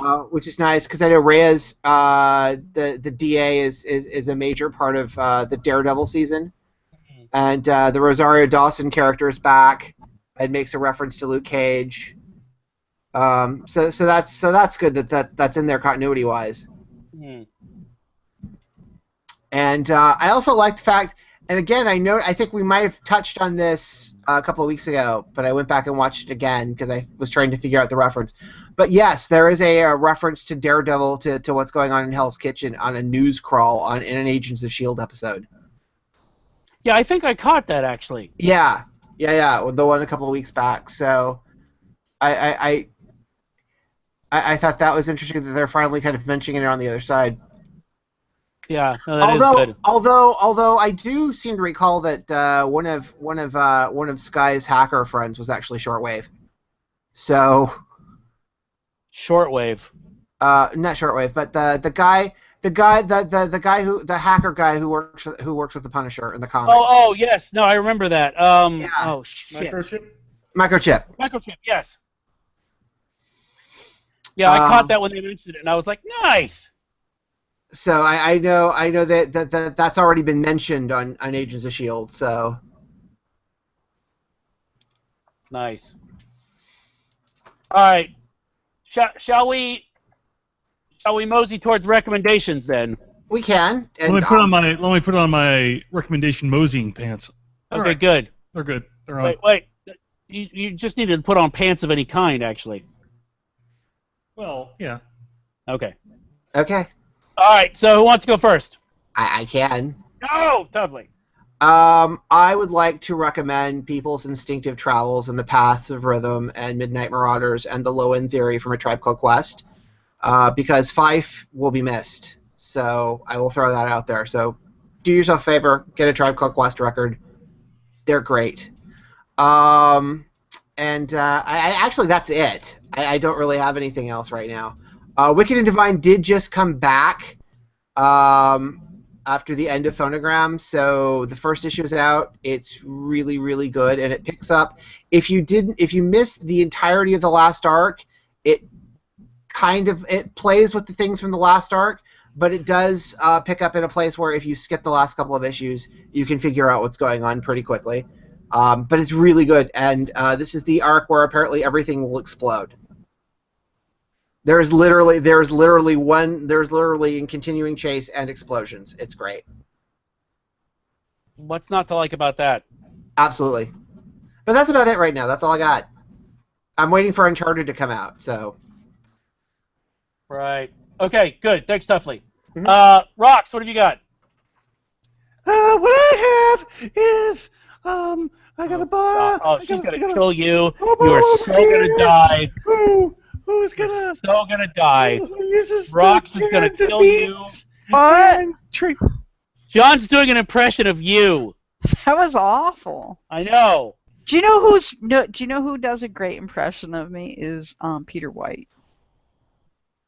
Really? Yeah. Oh my God, he can actually draw out that whole. Yeah. No, you're right. He does you quite well. He does. He does. To a scary degree. It's scary. Hold on. Let me try. Hold on. All right, quick. go ahead. Let's hear this. Stop the podcast. Do you drain them? Don't take down your pants. Orgasms are little deaths. Hey, that's my line. Get the fluffer. I don't know why it's dark in here. Oh, perhaps the last one was not you. Very nice. God. All right, so Rox, I was asking about recommendations, which is why John launched into whatever that was before. What was that? Can we just de-escalate the situation? No, you can't. It's too late. All right, so let's see. I bought only go forward. a work toy, and it's the iPad Mini. Ooh. Does it have goats on it? It's got alpacas. Oh, okay. Alpacas, look at that, and there's like a little wizard. Look at that. Look at that.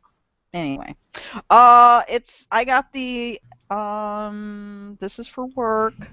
I did get the, what is it, the 120 gig one or something like that. So, and I got a little, instead of going to the leather case that I normally get, this is a Dodo case. So it looks like a moleskin type notebook. It's an iPad. It works just like all the other ones. But what I have on here is, as much as I like my Kobo, it doesn't have like getting ebooks and stuff, switching between ebooks when you're doing research, because I do have like the, I don't know, Oxford and Cambridge library practically on it. And it's the iPad, I don't know what number it is for, whatever. Well, it's is it the latest model of the Mini? Because I think at some point they've stopped numbering them.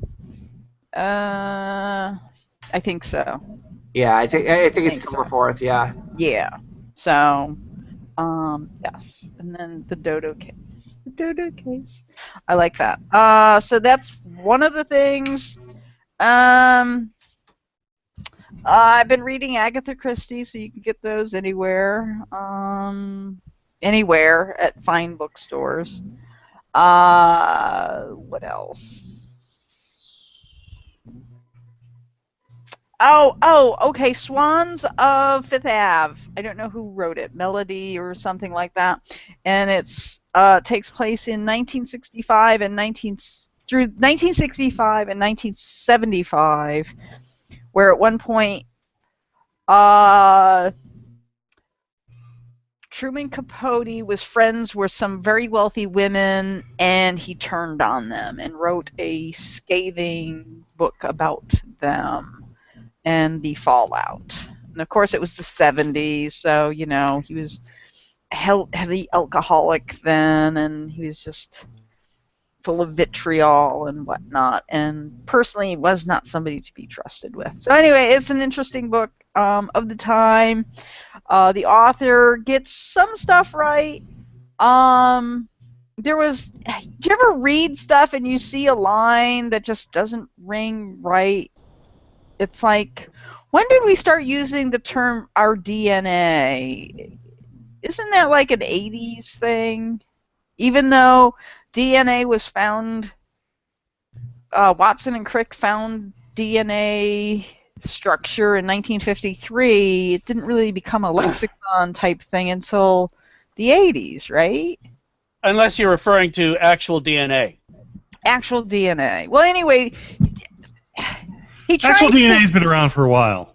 Well, yes, it has. But the thing is say, like, in the book, this author writes, Truman Capote says something like, oh, it's in this Blue Bloods DNA. And I'm like, no, that he wouldn't have said that. He would have said genes or something. You know, it just, you know, if you're going to do a period kind of piece, really get with the colloquialism of the time period. And it just kind of it rankled me a little bit. But he does a really cool interaction with Diane Vreeland, who was at the time one of the publishers at Harper's Bazaar and Vogue at one point. She was an interesting working class wealthy woman. So anyway, that's the Swans of Fifth Ave. It's catty women having lunch. There you go. And I think I'm done. I think I gave a lot today. You give and you give and you give. I give and I get nothing back. I do. You get our respect. You do. But that's what Spouse House LLC is for. It is. And So if I that- don't that get the people can respect give from back to you you. guys, I know the people who could force you to give me respect. It's war. I'm not fucking kidding. Because I know where you all live. I know. It is. It's money and power. That's what it is. Okay, thanks, Rox. John, what have you got? The only thing I have for this episode is, I guess the latest expansion for Star Wars Battlefront, which is Outer Rim, which includes Jabba's palace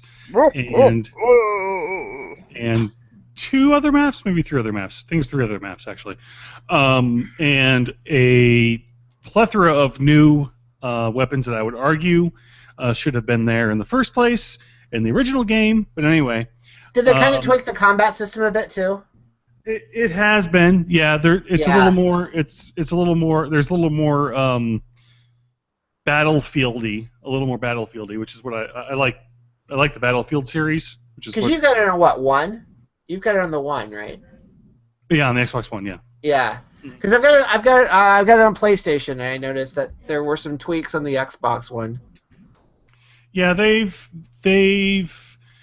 with some of the new weapons, it's allowed more variety because the problem with Battlefront as it came out originally was it was pretty much everyone had, even if you had a different weapon, you really all had the same weapon, and you all played exactly the same way.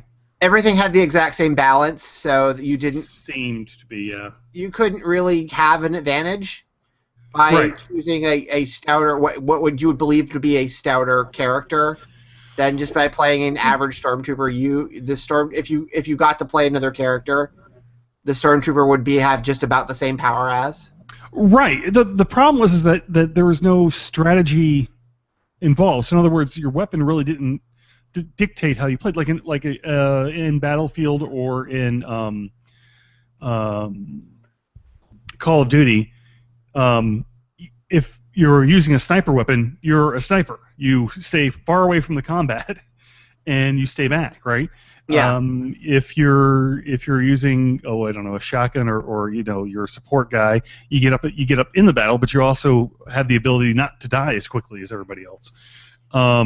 So there is a set of balance there that was missing. They seem to have tweaked a bit to make it at least a little better. Yeah, it's kind of like the Skyrim problem, where you get to a point where there's no consequence for or any point in like powering up anything because they all do the same thing. Now, I don't know about you, but I personally am waiting. I can't wait for Overwatch. I know a little bit about that. So is that technically in Warcraft, or how?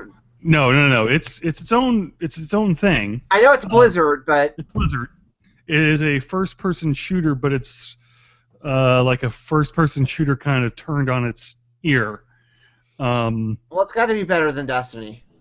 You have all the different characters have all different sorts of special abilities that empowers. It's not like everyone just has a gun. They all have power-ups and things like that each one has a different way of playing each individual character, and if you play together, which is a novel concept on the online world, your team can actually be enhanced by it, right? So different characters play well together, and can feed off each other. So it looks phenomenal. Everyone who has played it that I know, because I haven't been able to get it on the beta, has said it's they're by far the best game, best shooter they've ever played, and it does make it sound.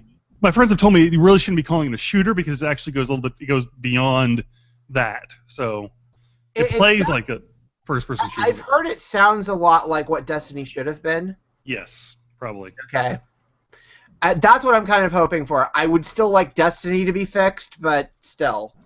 Now, I haven't played Destiny, but I thought that that King expansion fixed a lot of that, didn't it? It did. The last expansion they had actually fixed a lot of the issues people were having, and it fixed it fixed just about everything. I think still story progression seems to be a bit of a thing that people are complaining about, which I kind of understand. Because there are patches where nothing happens and you have to kind of regrind the same situation still. But a lot of that has been sort of moved ahead a bit. Well, the nice thing about Overwatch too is like you said, it's Blizzard, and I really like Blizzard's art style, so it carries on sort of with the cartoon anime, but not really sort of feel that Warcraft has. But it's the more Warcraft design, not the Diablo end. Right, yeah. Yeah. So anyway, that's all I have. But I have actually pre-ordered it, and I pre-ordered it by going to needcoffee.com/Amazon/order Overwatch /right now/ if you're a Prime member you get 20% off plus you still get the lower price deal which we'll put this in the URL for sure. And that's where I got it from. Wow. HouseLLC.com. I think they're a C Corp. Oh my. So yeah, John is mostly right. If you go to needcoffee.com/Amazon, when you're shopping at Amazon, you show up at the front page of Amazon just like you went to the front page of Amazon, which you actually just did. And we get kickbacks for that. So if you can get a good price on it for Amazon, please do it through that URL, and it helps us out a lot. Just never mind the bearded man behind the curtain. No. Don't do that. So two things for me. First, a band that I have found, which I believe is pronounced, but I can never pronounce anything, Balmarea, which is out of Austin, and they are a 6-piece instrumental group, and they just release great, I don't know how to describe it, like musical landscapes, I guess I would call it, for lack of a more shitty way to describe it. So it's kind of like Sigarias? Yeah, but without without the vocals and without so many references to Fey folk. So probably a bit more Mogwai then. Yes, a bit. Yes. Yeah. Okay. So quite tasty. They've got a bunch of stuff out. The one I've been listening to the most at the moment is Stranger, which I think was 2012. So anyway, I recommend that, and also the 3-disc director-approved Bride of Reanimator, which is not as good as the first one, obviously, but it, it was all right. It was fun, and you got Jeffrey Combs as Herbert West. So, and I'm assuming that Rox, I'm assuming that Jeffrey Combs as Herbert West is probably, I would think, ranks highly on your list of crazed science villains. Yes, it does. Okay, so there you go.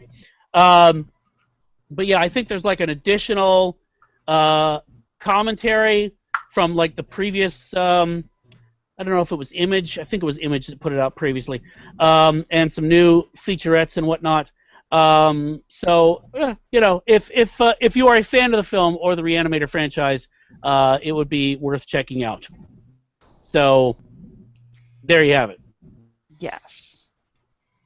So, I think with that, we have come meandering to the end of another episode of Weekend Justice. And I think as we come into the clearing here and are able to see the sky once more and realize that we are in direct sunlight and that was a big mistake, we should, as we retreat to the shadows, take a moment to reflect to each other and to ourselves the words garden party.